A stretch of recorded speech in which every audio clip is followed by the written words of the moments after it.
विठ्ठली कवरदारी ज्ञानदेव तुकाराम भोगतो ना घडे संचिता वाचुनी करावे ते मनी समाधान मन ओनी मनी मानून खेदू म्हणावा गोविंदू वेळोवेळा आणि कारुसावे न लगे बहुता आपुलिया संचिता वाचुनिया मन ओनी मनी मानून खेदू म्हणावा गोविंदू वेळोवेळा तुका म्हणे भार घातलियावरी होईल कैवारी नारायण मन ओनी मनी मानून खेदू म्हणावा गोविंदू वेळोवेळा समचरण सरोजम सांद्र नीलाभुधावम जगन विहित पानिम मंडलम मंडनानाम तरुण तुळशीमाला कंदरम कंजनेत्रम सदय धवलहासम विठ्ठलम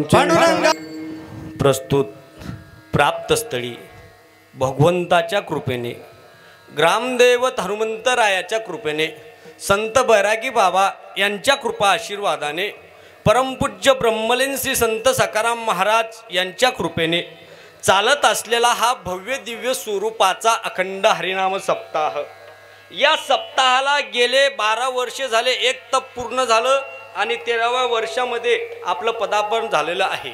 बघा, आजच्या या कीर्तन पुष्पाकरता समस्त ग्रामस्थांच्या वतीने ही सेवा माझ्या व सर्व ट्रस्टीच्या वतीने ही सेवा माझ्या अज्ञात पामर बालकाच्या वाट्याला आलेली आहे. बघा, आजच्या या कार्यक्रमाच्या या सप्ताहामध्ये गेले 7-8 वर्ष झाले आपण जो महाराजांना विषय आवडतो, ज्या विषय महाराजांचा वेदांत होता, त्या वेदांत या विषयावरती आपण गेले 7-8 वर्ष झाले महाराजांच्या आवडीचा एक एक उपक्रम या ठिकाणी आपण राबवत आहोत. पहिल्या वर्षी हरिपाठावर विवेचन, त्यानंतर नाथ महाराजांच्या हरिपाठावर विवेचन, एक वर्ष एकनाथी भागवत, असं एका विषयावरती आपण एक चिंतन करत आहोत. तसेच ज्यांच्या मुखामधनं आपण एकनाथी भागवत या विषयावरती वेदांत विषय पाठ श्रवण करत आहात, असे असणारे गुरुवर्य गुरुवर्य वेदांताचार्य श्रीरंग बाबा वाहेगावकर यांच्या मुखामधनं आपण श्रीमद एकनाथी भागवत श्रवण करत आहात. व तसेच गेले 7-8 वर्ष झाले या आपल्या कार्यक्रमाची गायनाच्या स्वरूपामध्ये शोभा वाढवणारे महाराष्ट्रातील ख्यातनाम गायक, विदर्भरत्न, मराठवाडा भूषण असे असणारे आमचे हरिभक्त पारायण विश्वर बाबा कष्टे ही या ठिकाणी उपस्थित आहेत. त्याच तोलाचे त्याच मोलाचे दुसरे विदर्भरत्न, विदर्भभूषण, गायन कोकिळा दत्तात्रय महाराज डवळे हेही आपल्या कार्यक्रमाला उपस्थित आहेत. व 2 वर्ष झाले या आपल्या कार्यक्रमाची हे लहान मुलं शोभा वाढवणारे हे सर्व बालगोपाळ आमचे गणेश महाराजांनी सुंदर मुलं तयार केले. हे सर्व अकोला ठाकरेचे विद्यार्थी मंडळ, तसे गणेश महाराज व या ठिकाणी जे आजची कीर्तनामध्ये जे पक्वादाची सेवा करत आहेत असे असणारे आमचे सज्जन महाराज ही या ठिकाणी उपस्थित आहेत. तसेच योगेश महाराज व या ठिकाणी तुम्ही आलेले सर्व गावकरी मंडळी, तुमच्या सर्वांच्या चरणावरती नतमस्तक होतो. व तसेच आजच्या या आमच्या सर्वांचा आवाज तुमच्यापर्यंत पोहोचणारे सुंदर अशी माऊली साऊंड सिस्टीम आपल्या गावातली आहे. सर्वांच्या चरणावरती नतमस्तक होतो आणि कीर्तनाला सुरुवात करतो. विठ्ठल बघा, सेवेकरता घेतलेला अभंग श्री संत जगद्गुरु तुकाराम महाराज यांचा 4 चरणाचा असून या अभंगामध्ये महाराज या जगामध्ये जेवढे काही लोक संसाराला आलेले आहेत त्या सर्व लोकांना एक मस्त सरळ आणि सोप्या भाषेमध्ये उपदेश करतात. हे बघा, सर्वसामान्य माणसाला समजेल आणि कळेल असा अभंगाचा सरळ उघड भावार्थ आहे. बघा, या जगामध्ये काही माणसं सुख भोगतात आणि काही माणसं दुःख भोगतात. सुख भोगण्याचं काय कारण आहे आणि दुःख भोगण्याचं काय कारण आहे? या जगामध्ये असे काही माणसं आहेत त्यांना त्यांच्या जीवनामध्ये दुःख कशाला म्हणतात हे अजिबात माहीत नाही. आजपर्यंत ते सुखच सुख भोगत आलेले आहेत, पिढ्यानपिढ्यापासून ते सुखच सुख भोगत आलेले आहेत आणि सुखच सुख भोगत आहेत. या जगामध्ये दुसरा असा वर्ग आहे त्यांना त्यांच्या जीवनामध्ये सुख कशाला म्हणतात हे अजिबात माहीत नाही. आजपर्यंत ते दुःखच दुःख भोगत आलेले आहेत आणि आजपर्यंत ते दुःखच दुःख भोगत आलेले आहेत आणि दुःखच दुःख भोगत आहेत. आता काही लोकांचा एक समज आहे, म्हटले महाराज आमच्यावर एवढं काय वाटुळं झालेलं असेल आणि आम्ही एवढं काय दुःख भोगत असेल, हे जर कुणामुळे भोगत असेल ते फक्त आणि फक्त आमच्या सोयऱ्या धाऱ्यांमुळे, आमच्या पाहुण्या रावण्यामुळेच आज आमच्यावरती ही वेळ आलेली आहे. असा एक जणाला काय सांगू म्हटला महाराज, अहो आमची भावकी जवळून जवळून नाही नुसती लांबून लांबून आमच्या सोबत राहिली असती तरी आमची शीट लागली असती म्हटला, पण तरी बिन आमचा खरा सत्यनाश आणि खरं वाटुळ जर कुणी केलं असेल ते फक्त आणि फक्त आमच्या भावकीनंच केलं म्हटलं आणि भावकीमुळेच झालं म्हटला. असा एक जणाला काय सांगू म्हटला महाराज, अहो मी म्हणत होतो मला हिच्या सोबत लग्न करायचं नाही, पण माझ्या आई वडिलांनी माझं काहीच ऐकलं नाही, माझं बळच लग्न हिच्या सोबत लावून दिलं आणि माझ्या जीवनाचा खरा सत्यनाश आणि खरं वाटुळ जर कुणी केलं असेल, कुणामुळं झालं असेल ते फक्त आणि फक्त माझ्या आई वडिलांमुळे झालं आणि माझ्या आई वडिलांनीच केलं म्हटला. असा एक जणाला काय सांगू म्हटला महाराज, मी इतका देवदेव करत आहे, मी इतका परमार्थ करत आहे, मी 4 धाम यात्रा केल्या, सप्तपुऱ्या केल्या, 12 ज्योतिर्लिंग केले, एवढंच नाही तर आळंदी पंढरपूरची वारी चालू आहे. एवढंच नाही तर आमच्या गावामध्ये सकाराम बाबाच्या मंदिरामध्ये मोठा सप्ताह होतो, त्या सप्ताहामध्ये एका दिवसाची अन्नदानाची सेवा माझी राहते. एवढंच नाही, आमच्या गावामध्ये दर पंढरवाडी एकादश त्या एकादशीची एका बारशीची अन्नदानाची सेवा मी करतो. एवढा देवदेव मी करतो, एवढा परमार्थ मी करतो, एवढा देवदेव एवढा परमार्थ मी करत असताना मी म्हणतो त्या देवानं माझ्यावरती ही वेळ आणावी तरी का. अहो माझं खरं वाटोळं खरा सत्यनाश जर कुणी केला असेल आणि कुणामुळं झाला असेल तो फक्त आणि फक्त देवामुळंच झाला म्हटला. हे बघा महाराज म्हणतात आपलं चांगलं वाईट पाहुणे रावणे सोयरे धायरे करत नाहीत, आपलं चांगलं वाईट भाव भावकी करत नाही, आपलं चांगलं वाईट आई वडील करत नाहीत, आपलं चांगलं वाईट देव तर अजिबातच करत नाही. अहो देवाला काही काम धंदा आहे का नाही का आपलं चांगलं वाईट करत बसल. हे बघा देव आपली इकडची काडी इकडे देखील उचलून ठेवत नाही. सोयरे धायरे पाहुणे रावणे हे तर सोडाच, महाराज अभंगाच्या 3ऱ्या चरणामध्ये बोललेत, आणि का रुसावे न लगे बहुता आपुलिया संचिता वाचुनिया. आपल्या जीवनामध्ये काय आपलं चांगलं होत असेल आणि काय वाईट होत असेल हे बघा तो आपल्या संचिताचा दोष आहे, तो आपल्या कपाळाचा दोष आहे. हे बघा शहाणे माणसं शहाणे लोक आपल्या जीवनामध्ये जर एखादी चांगली वाईट घटना घडली तर ते दुसऱ्या व्यक्तीला दुसऱ्या माणसाला दोष देत बसत नाहीत, तर ते आपल्या कपाळावरती बोट ठेवतात. हे बघा तुम्हाला उदाहरण सांगतो म्हणजे तुमच्या लक्षामध्ये येईल. एके दिवशी आमचे तुकोबाराय गावामधनं जात होते, गळ्यामध्ये विना हातामध्ये चिपळ्या घेऊन तुकोबाराय रात्रंदिवस त्या भगवंताचं नामस्मरण करायचे, चिंतन करायचे.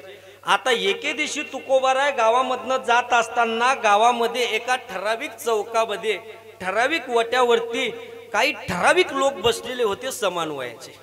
आता या लोकांनी तुकोबारांना हाक मारली, म्हटले ओ महाराज इकडे या इकडे या इकडे या. तुकोबाराय गेले, पांडुरंग पांडुरंग श्री विठ्ठल काय म्हणता बोला.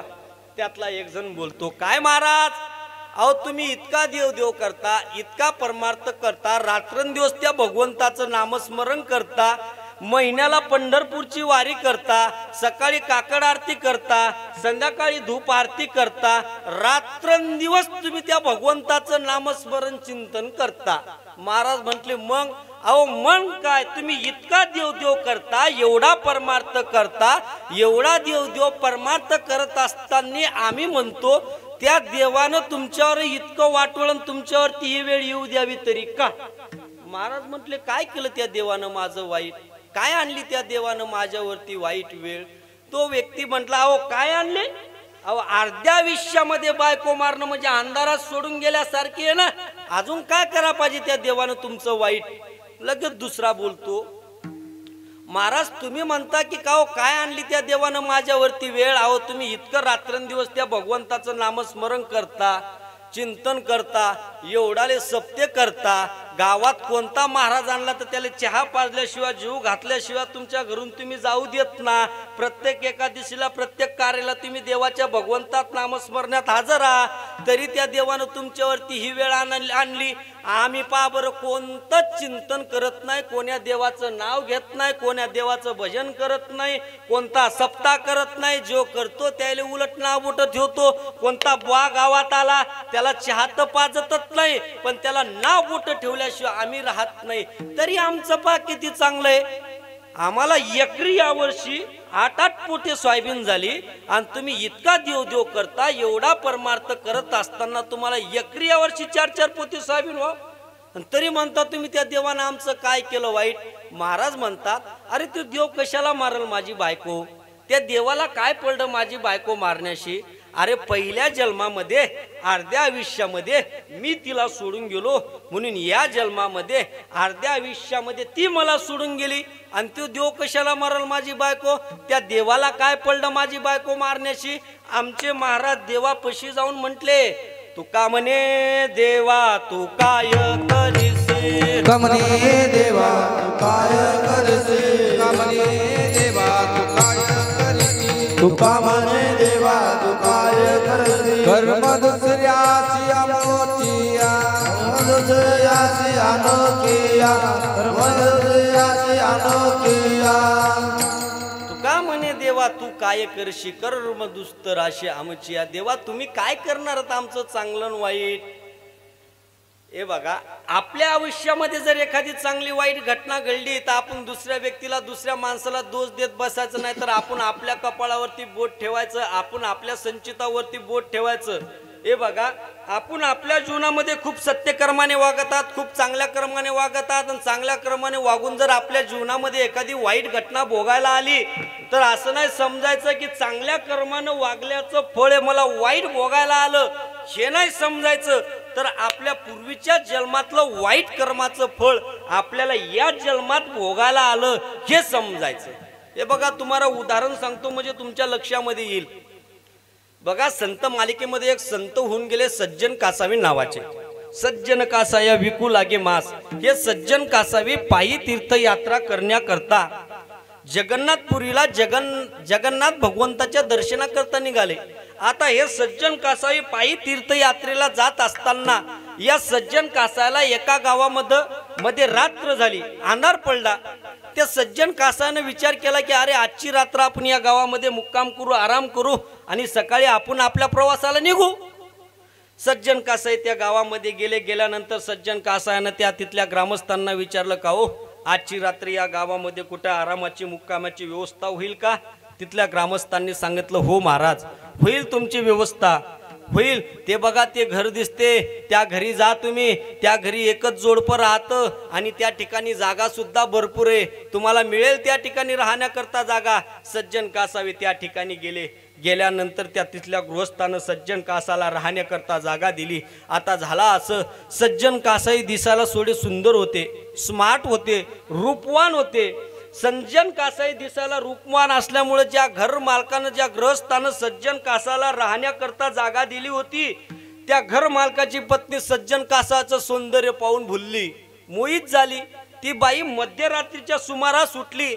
ज्या ठिकाणी सज्जन कासावी झोपलेले होते त्या ठिकाणी त्या रूम मध्ये गेल्यानंतर त्या बाईनं त्या सज्जन कासाला झोपेमधनं उठवलं आणि ती बाई त्या सज्जन कासाला म्हणायला लागली तुम्ही माझी इच्छा पूर्ण करा, तुम्ही माझी इच्छा पूर्ण करा. त्यावेळेस सज्जन कासाई म्हणतात हे बघ माते माझ्याकडनं तुझी इच्छा पूर्ण होऊ शकत नाही. ती बाई सज्जन कासायला वारंवार म्हणवायला लागली नाही नाही तुम्ही माझी इच्छा पूर्ण केलीच पाहिजे, तुम्हाला माझी इच्छा पूर्ण करायला हवी. त्यावेळेस सज्जन कासाई म्हणतात हे बघ माते आम्ही विष्णुदास तैशे नोय जाईवो तू माते तू माते न करी सायाचा आम्ही विष्णुदास तैशे नोय. हे माते तुझा माझ्याकडनं तुझी इच्छा पूर्ण होऊ शकत नाही, कारण आम्ही विष्णुदास परस्त्रीला आई समान मानतो, माते समान मानतो, माझ्याकडनं तुझी इच्छा पूर्ण होऊ शकत नाही. ती बाई ऐकायला तयार नव्हती. नाही नाही तुम्ही माझी इच्छा पूर्ण करायलाच हवी, केलीच पाहिजे. त्यावेळेस सज्जन कासाई म्हणतात हे बघ माते अगं घरामध्ये तुझा पती आहे, तुझा पती घरामध्ये असताना तू माझ्याकडनं का अपेक्षा करत आहे, जा ना तुझ्या पतीकडं. त्यावेळेस त्या बाईनं सज्जन कासाच्या बोलण्याचा थोडा विपरीत अर्थ घेतला. अरे हा म्हणत आहे घरामध्ये तुझा पती आहे, घरामध्ये तुझा पती आहे. ती बाई त्या ठिकाणनं उठली, घरामध्ये गेली, घरामधनं तिनं कोयता काढला, ज्या रूम मध्ये ज्या ठिकाणी आपला पती झोपलेला होता त्या ठिकाणी गेली आणि एका कोयत्याच्या वारामध्येच तिनं आपल्या पतीचं शिर धडा वेगळं केलं. एका हातामध्ये कोयता घेतला, एका हातामध्ये आपल्या पतीचं शिर घेतलं आणि ज्या ठिकाणी सज्जन कासाई होते त्या ठिकाणी आली आणि त्यावेळेस सज्जन कासाला म्हणते, हे बघा मी तुमच्या मनामधली भीती नाहीशी केली, तुमच्या आणि माझ्या मनामधला मी तुमच्या मनामधली भीती नाहीशी केली, तुमच्या आणि माझ्या मनामधला मी अडथळा नाहीसा केला, चला आता तुम्ही माझी इच्छा पूर्ण करा. त्यावेळेस सज्जन कासाई म्हणतात, हे बघ माते, आमच्या घटनेमध्ये दुरुस्ती होऊ शकत नाही, कारण आम्ही विष्णुदास परस्त्रीला आई समानच मानतो, माते समानच मानतो. माझ्याकडनं तुझी इच्छा पूर्ण होऊ शकत नाही. तू तुझ्या पतीचंच नाही, माझं जरी शिर धडा वेगळं केलं तरी माझ्याकडनं तुझी इच्छा पूर्ण होऊ शकत नाही. त्यावेळेस सज्जन कासायचे हे अंतिम बोल ऐकल्यानंतर त्या बाईचा राग वाढला, कारण जो हक्काचा होता तो मारला गेला, ज्याच्या करता मारला तो इच्छा पूर्ण करायला तयार नाही. मग आता करायचं काय? तिचा क्रोध वाढला, तिला क्रोध आला. आल्यानंतर तिनं लगेच काय केलं, त्यावेळेस लगेच तिनं त्यावेळेसच्या पोलिसांमध्ये धाव घेतली. पोलिसांमध्ये धाव घेतल्यानंतर तिनं पोलिसांमध्ये सज्जन कासाच्या नावाची फिर्याद दाखल केली. महाराज मला एक सांगा, या कृतीमध्ये सज्जन कासाच्या मनामध्ये त्या बाईविषयी इतकी सुद्धा वाईट भावना होती का? त्या बाईविषयी सज्जन कासाच्या मनामध्ये इतकं सुद्धा पाप होतं का? नाही. सज्जन कासाच्या मध्ये काहीतरी दोष होता का? तरी त्या बाईनं काय केलं, लगेच त्यावेळेस पोलिसांमध्ये धाव घेतली. घेतल्यानंतर त्या बाईनं पोलिसांमध्ये फिर्याद दाखल केली. कोणतरी एक यात्रेकरू रात्रीच्याला आमच्या घरी आला, जो स्वतःला भगवत भक्त मानतो, संत मानतो, तो रात्रीच्याला आमच्या घरी आला. माझ्या मालकानं त्याला राहण्याकरता दयेनं जागा दिली, जेवणाकरता भोजन दिलं. ज्यावेळेस मी भोजन वाढत होती त्यावेळेस त्यानं माझं सौंदर्य पाहिलं. माझं सौंदर्य पाहून तो बुलला, मोहित झाला आणि मध्यरात्रीच्या सुमारास उठून तो मी ज्या ठिकाणी झोपलेली होती त्या ठिकाणी आला आणि तो माझ्यावरती अत्याचार करू बघत होता. मी ओरडली, किंकाळली. माझ्या ओरडण्याचा आवाज ऐकून मधामध्ये माझा पती आला, तर त्यानं माझ्या पतीचं शिर धडा वेगळं केलं आणि माझ्या पतीला मारलं. मला न्याय द्या, मला न्याय द्या अशी फिर्याद तिनं पोलिसांमध्ये दाखल केली. त्यावेळेसचे पोलीस ते घटनास्थळी आले. घटनास्थळी आल्यानंतर त्या पोलिसांनी ते बघितलं, त्या ठिकाणी घटना घडलेली आहे. पोलिसांनी लगेच सज्जन कासायला ताब्यामध्ये घेतलं आणि ते पोलीस सज्जन कासाची थट्टा उडवायला लागली. काय वा महाराज दिसता, धोत्र घालता, नागपूर ते शिरपूर गंध लावता आणि हे धंदे करता, शोभते तुम्हाला? ते पोलीस सज्जन कासाची थट्टा उडवायला लागले. सज्जन कासाला दुसऱ्या दिवशी सकाळी लगेच न्यायाधीशासमोर कोर्टात हजर करण्यात आलं. त्या बाईनं त्या बाईची फिर्याद मांडली. हा व्यक्ती रात्रीच्याला माझ्या घरी आला, आम्हाला बाहेर राहण्याकरता जागा मागितली. त्या बाईनं त्या बाईची घटना सांगितली.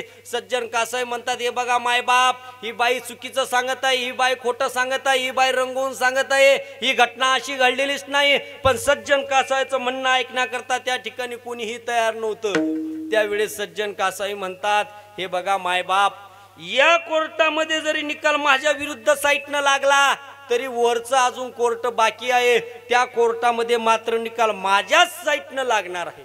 सज्जन कासाचं हे काकुलतीचं बोल ऐकल्यानंतर त्या जजनं थोडा विचार केला. अरे हा व्यक्ती म्हणत आहे हिच्या पतीला मी मारलं नाही, ही बाई म्हणत आहे माझ्या पतीला मीच मारलं. या जर व्यक्तीनं हिच्या पतीला मारलेलं नसेल तर याला निष्पाप सजा व्हायला लागली, आणि जरी या बाईच्या समाधानाकरता जर याला सजा द्यावीच लागल, मग करायचं काय? त्या न्यायाधीशानं त्या बाईला विचारलं, तुझ्या पतीला यानंच मारलं का? हो यानंच मारलं. कसं मारलं? अहो यानं या दोन हातामध्ये कोयता घेतला आणि या दोन हाताने यानं माझ्या पतीच्या मानेवरती वार केला. ते न्यायाधीश म्हणतात, या दोन हाताने तुझ्या पतीच्या मानेवरती वार केला नाही यानं? हो या दोन हाताने केला. ठीक आहे, याचे दोन हात कापून टाका.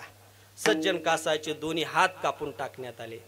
सज्जन कासाई भगवंताला म्हणतात, देवा अरे माझ्या मनामध्ये या बाईविषयी थोडी तरी वाईट भावना होती का? इतकं सुद्धा पाप होतं का देवा? का मला एवढी मोठी सजा दिली देवा?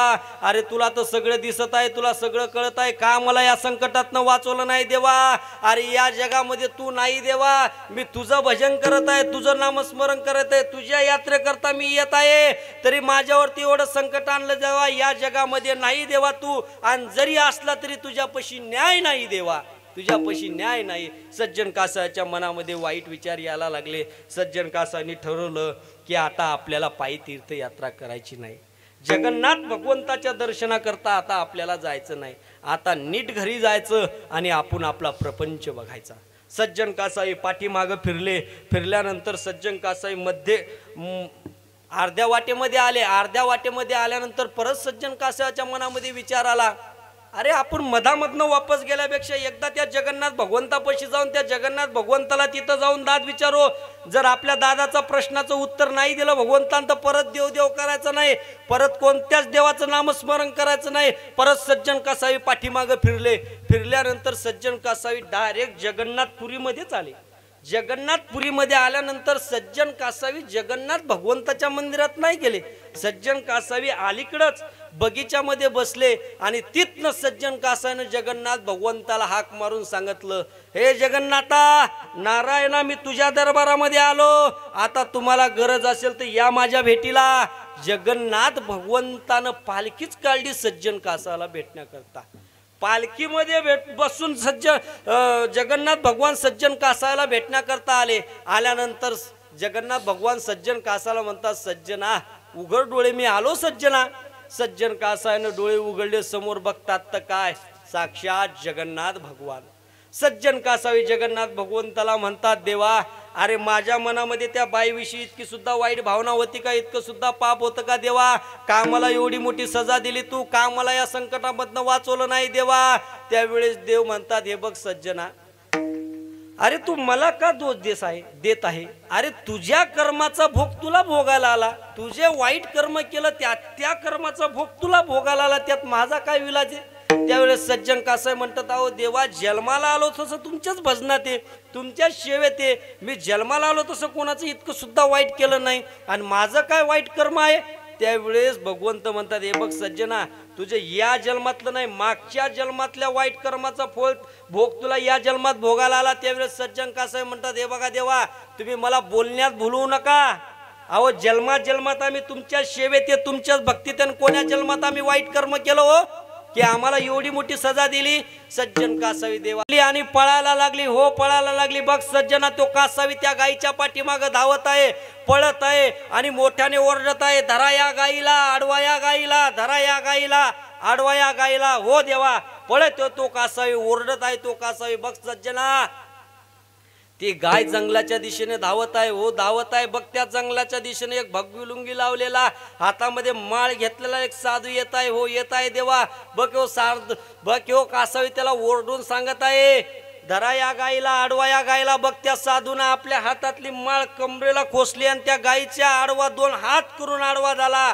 हो देवा झाला. बघ सज्जना, त्या साधूने या 2 हातामध्ये ती गाय पकडली. हो देवा पकडली. बघ या 2 हाताने ती गाय त्या कासाच्या हातामध्ये दिली. हो देवा दिली, पण यात माझा काय संबंध आहे? सांगतो सज्जना, ऐका ना, सांगतो ना. त्यावेळेस देव म्हणतात, ते बघ सज्जना, हा जो साधू न तो दुसरा कोणी नाही, तू आहे. त्या कासायाने ती गाय तू त्या कासायाला पकडून दिली, त्या कासायाने ती गाय नेली, त्या गायचं मुंडकं उडवलं. त्या जन्मात त्या कासायला त्या गायीनं मारलं. या जन्मामध्ये तो कासावी आणि ती गाय दोघं नवरा बायको झाले. मागच्या जन्मामध्ये त्या कासायनं त्या गायीला मारलं, या जन्मामध्ये त्या बाईनं तिच्या नवऱ्याला मारलं. म्हणजे त्या कासायचं गायचं कर्म नाहीसं झालं. राहिला होता सज्जना तू बाकी. तू जर या 2 हाताने ती गाय अडवली नसती, धरली नसती, त्या कासायच्या हातेमध्ये दिली नसती, तर त्या गायीचा प्राण वाचत होता. देव सज्जना, ज्या 2 हाताने तू ती गाय अडवली म्हणून तुझे हे ते 2 हात कापून टाकण्यात आले. सज्जना, तुझ्या कर्माचा भोग तुला भोगायला आला सज्जना, आणि मला का दोष देत आहे? विठ्ठल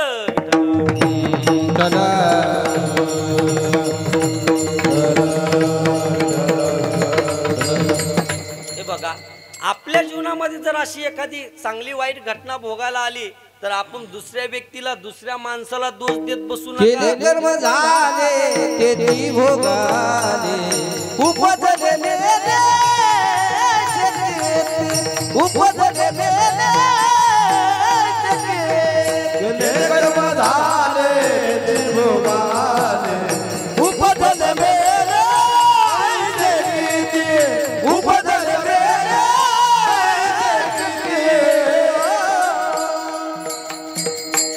केले कर्म झाले त्याची भोगा आले उपजले मेले काय आईशी किती.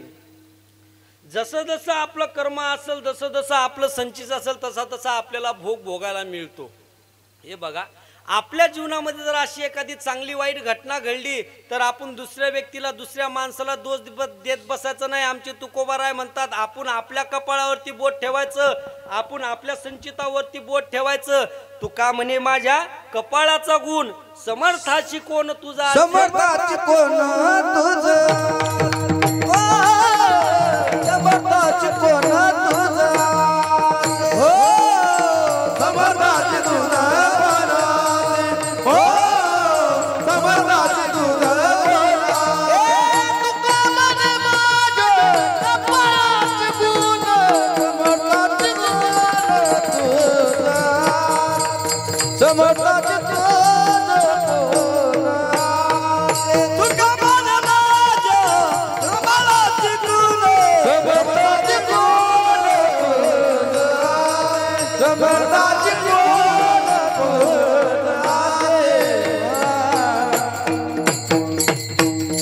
तुका म्हणे माझ्या कपाळाचा गुण आपल्या कपाळाचा गुण आहे तो आपल्या कपाळाचा दोष आहे. हे बघा देव कुणाचं चांगलंही करत नाही देव कुणाचं वाईटही करत नाही. जसं जसं आपलं संचित असेल तसा तसा आपल्याला भोग भोगायला मिळतो. मग कोणी सुखाचा भोग भोगत असेल मग कोणी दुःखाचा भोग भोगत असेल. हे बघा जसं जसं आपण कर्म करू जसं जसं आपण कर्म करू त्या त्या कर्माची साठवण त्याला म्हणायचं संचित. मग भोगायला आलं ते भोगा. हे बघा आता सर्वच लोकांचं संचित सारखं नाही. बघा इथं बसलेल्या सर्वच लोकांना संचित या शब्दाचा अर्थ कळाला असेल असं पण नाही. बघा आमच्या तुकोबारांनी थोडा उच्च कोटीमधला शब्द वापरला संचित. बघा संचित या शब्दाला काही माणसं आपल्या इकडं कपाळ म्हणतात, काही माणसं नशीब म्हणतात, काही माणसं तकदीर म्हणतात, काही माणसं दैव म्हणतात. पण आमचे तुकोबाराय याला संचित म्हटले आहे. बघा हे संचित प्रत्येकाचं सारखं नाही. जसं जसं आपण संचित करू तसं तसं ते तयार होते आणि जसं जसं ते तयार होते तसं तसं ते मस्त एका जाग्यावर बसून राहतं आणि एका जाग्यावर बसून बसून ते कंटाळून जातं आणि एका जाग्यावर बसून ते कंटाळून गेले की मग ते आपल्यावरती केस करते. आता काही माणसं म्हणतील महाराज इकडं बिन केस आहे का. हा इकडं सर्वात आधीपासून केस आहे बाकीच्या मग आल्या विठ्ठल.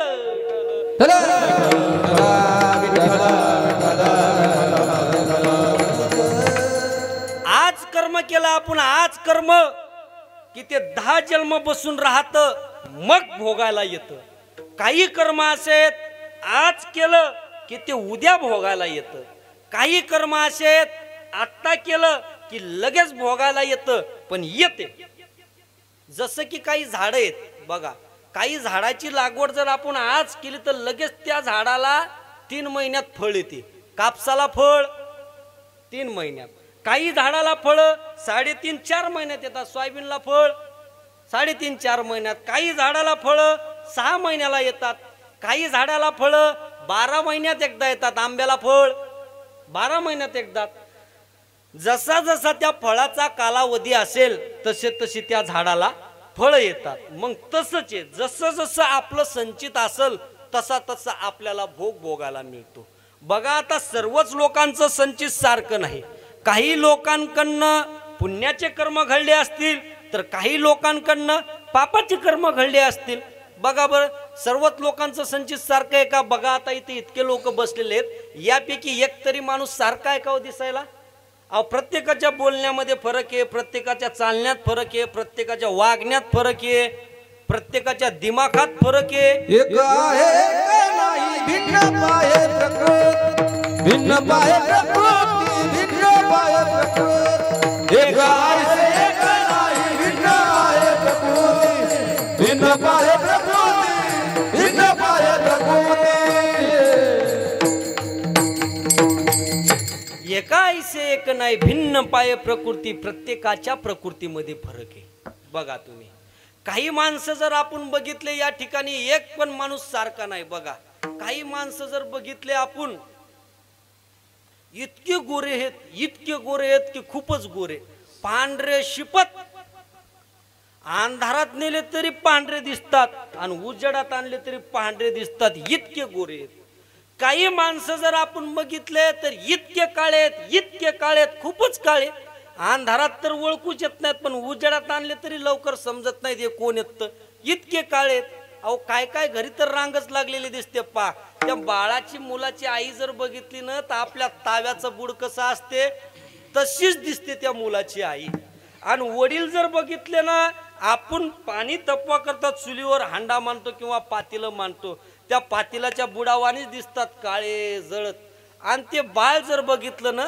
तर पाडाला आलेल्या जांभळासारखंच दिसते काळ जरत काय जन्माल्याच्या दिवशी रविवार आला होता कलरची टाकी वाटी लावायची म्हणून डांबराची टाकी वाटी लावली म्हणून इतके काळे जन्मले हे काय इतकं गोरं जन्मलं आणि हे काय इतकं काळं जन्मलं काय संचित आहे बरं याचं त्याचं बी संचित सांगितलं महाराजानं हे बघा आता मस्त निवांत 1 तास बसून ऐकण्याचा प्रयत्न करा कारण सांगणारा झाला तर ऐकणारा पाहिजे आणि ऐकणारा झाला तर सांगणारा पाहिजे ज्ञानोबाराय म्हणतात बाई स्वयंपाकी सुग्रम पाहिजे खाणारा रसज्ञानी पाहिजे आणि वाहणारा उदार पाहिजे मग बघा जेवणाची मजा सुगरणी आणि उदारे रसज्ञ आणि जेवणारे तेथे अवतरे हात जैसा बाई स्वयंपाकी सुग्रण आहे जेवणारा रसज्ञानी आहे पण वाढणारा उदार पाहिजे ना चतकोर घ्या म्हणते समोरच पळते यार वाढणं बघा आता आपल्या इथं इतक्या महिला भगिनी बसलेल्या आहेत सर्व माता भगिनी बसलेल्या आहेत यापैकी आता आपल्या गावातल्या किती बाया सुगरण आहेत हात वर करा बरं मी सांगतो तो आटम जमला पाहिजे मांडे किती बाया जमतात मांडे चपाती जमीन महाराज लाटतात तर लाटतात ही अशी त्रिकोणी लाटतात भारताचा नकाशा नवरा जेवायला बसला की हे काय आहे नवीन फॅशन आहे नवीन फॅशन याचं नाव काय पराठा अहो जमीन म्हणणं बाप्पा तिच्यापेक्षा या महिला मंडळीचं एकले विशेष आहे बाबा ह्या का आपल्या सासरातून माहेरात गेल्या का माहेरातून सासरात आल्या किंवा सकू पारीच्या इथं गेली पारू सकूच्या इथं आले की लय मस्त सांगतात मा ही भाजी अशी करा ही चटणी अशी टाका ही जिरे तसे टाका आता ध्यान आलं म्हणून सांगतो हा विषय म्हणजे लक्षात आलं म्हणून सांगतो ना तर सांगायचं नव्हतं एखाद्या ठिकाणी गेल्यानं एखाद्या बाईला लय भारी सांगतात मा ही रांगोळ अशी काढाव ती रांगोळ तशी काढाव काय झालं कोरोना काळामध्ये आता महाराज लोकांना कीर्तन करायचं म्हणल्यावर आधी आपल्या घरावर घेणं लागते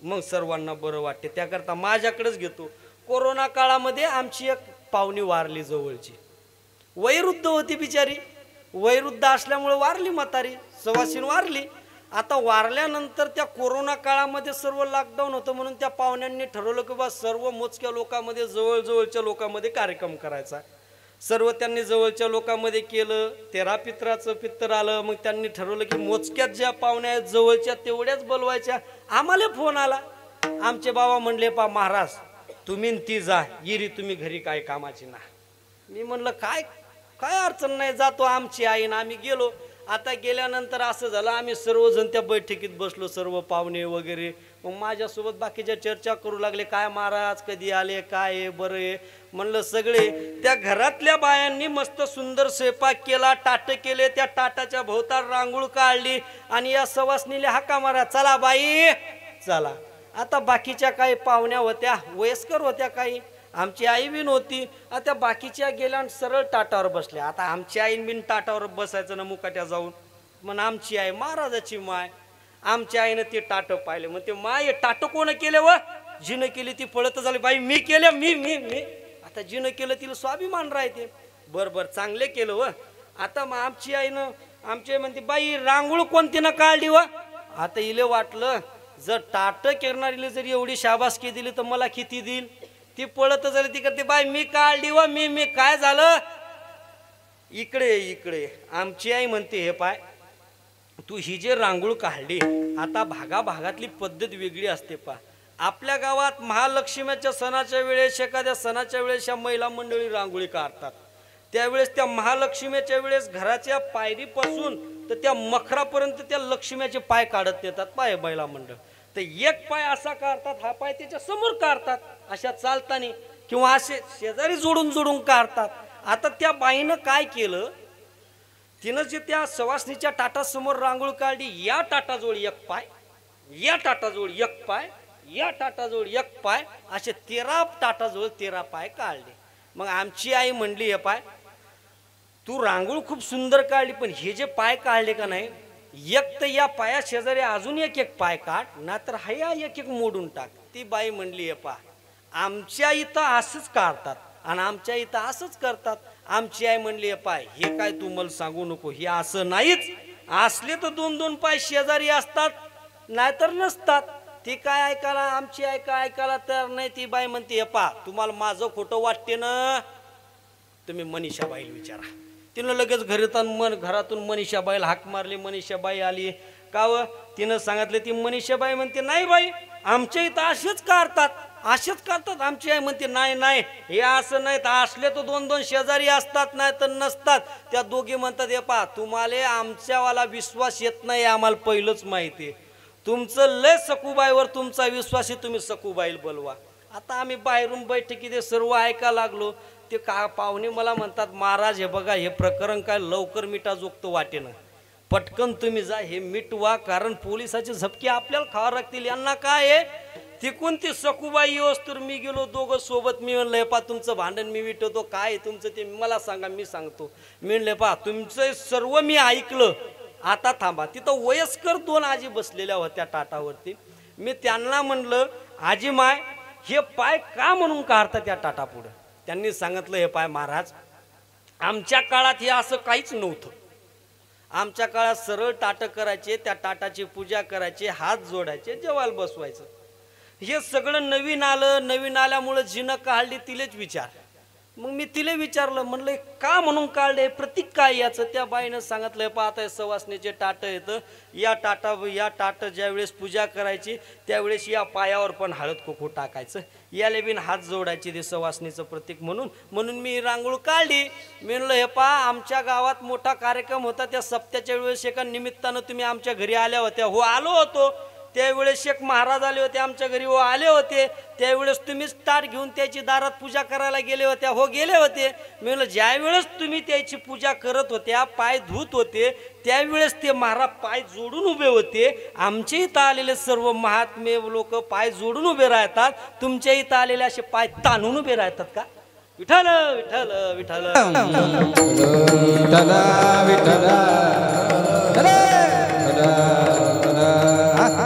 इतकी परिस्थिती बेकार नाही बरं माझ्या याच्यातले. मी माझं निमित्त करून दुसऱ्याचं सांगितलं. बाई स्वयंपाकी सुग्रम पाहिजे खाणारा रसज्ञानी पाहिजे. एक पोळीचा घास खाल्ला की एक भज्याचं बोन एकदा कोशिंबिराचा घास एकदा पापड्याची चटणी एकदा दह्याची चटणी एकदा कराळ्याची चटणी एकदा कवटाची चटणी असा एक चव घेणारा माणूस पाहिजे. काय झालं नाही तर एका सुगरणबाईनं गावातल्या 1 नंबर सुगरणबाईनं गावातल्या एका माणसाला निमंत्रण दिलं भाऊजी तुम्हाला आज माझ्या घरी जेवायला. तो भाऊजी म्हटला मला गावात ही बाई सुगरणीने या बाईनं आज मला निमंत्रण दिलं जेवायला. हा सकाळपासून जेवलाच नाही. सकाळपासून उपाशीच वाट पाहत बसला. कवा 12 वाजतात कवा बाई बोलवायले ते कवा 12 वाजतात. त्या बाईनं हाक मारली भाऊजी चला जेवायला झाला स्वयंपाक. भाऊजी पटकन घरात गेला. मोठंच्या मोठं शर्ट अंगात घातलं इथपर्यंत बाया माग सारल्या अर्धे बटणं उभ्यान गेला. आलो आलो वाडा वाडा वाडा. लगेच भाऊजीला आसन टाकलं बसा हे घ्या ताट. भाऊजी म्हणला हे पा मी सांगतो तसं वाढायचं. भाजी टाकायचं भात टाकायचं कोशिंबीर टाकायचं लाडू टाकायचं पापडाची चटणी टाकायचं दह्याची चटणी. अहो सर्व एकात व्हा लागलं ना कधी एकदा एकत्रच होणारे मस्त डाव्या हातानं कालवा लागलं सर्व एकात आणि उजव्या हातानं तडा लावा लागलं आणि जेवण झाल्यावर म्हणते तशी काय बाई सुगरण वाटली नाही बापा. आता बाई सुगरण नाही का याला खायची अक्कल नाही. बाई सुगरण नाही का याला खायची अक्कल नाही. याला खायची अक्कल नाही. मग तसंच होणार आहे आज. आता मस्त तुम्ही कीर्तनात सटार झोपा आणा लागले आणि कीर्तन झाल्या म्हणता तसं काय पोराला कीर्तनच जमलं नाही. असं होता कामा नाही. विठाल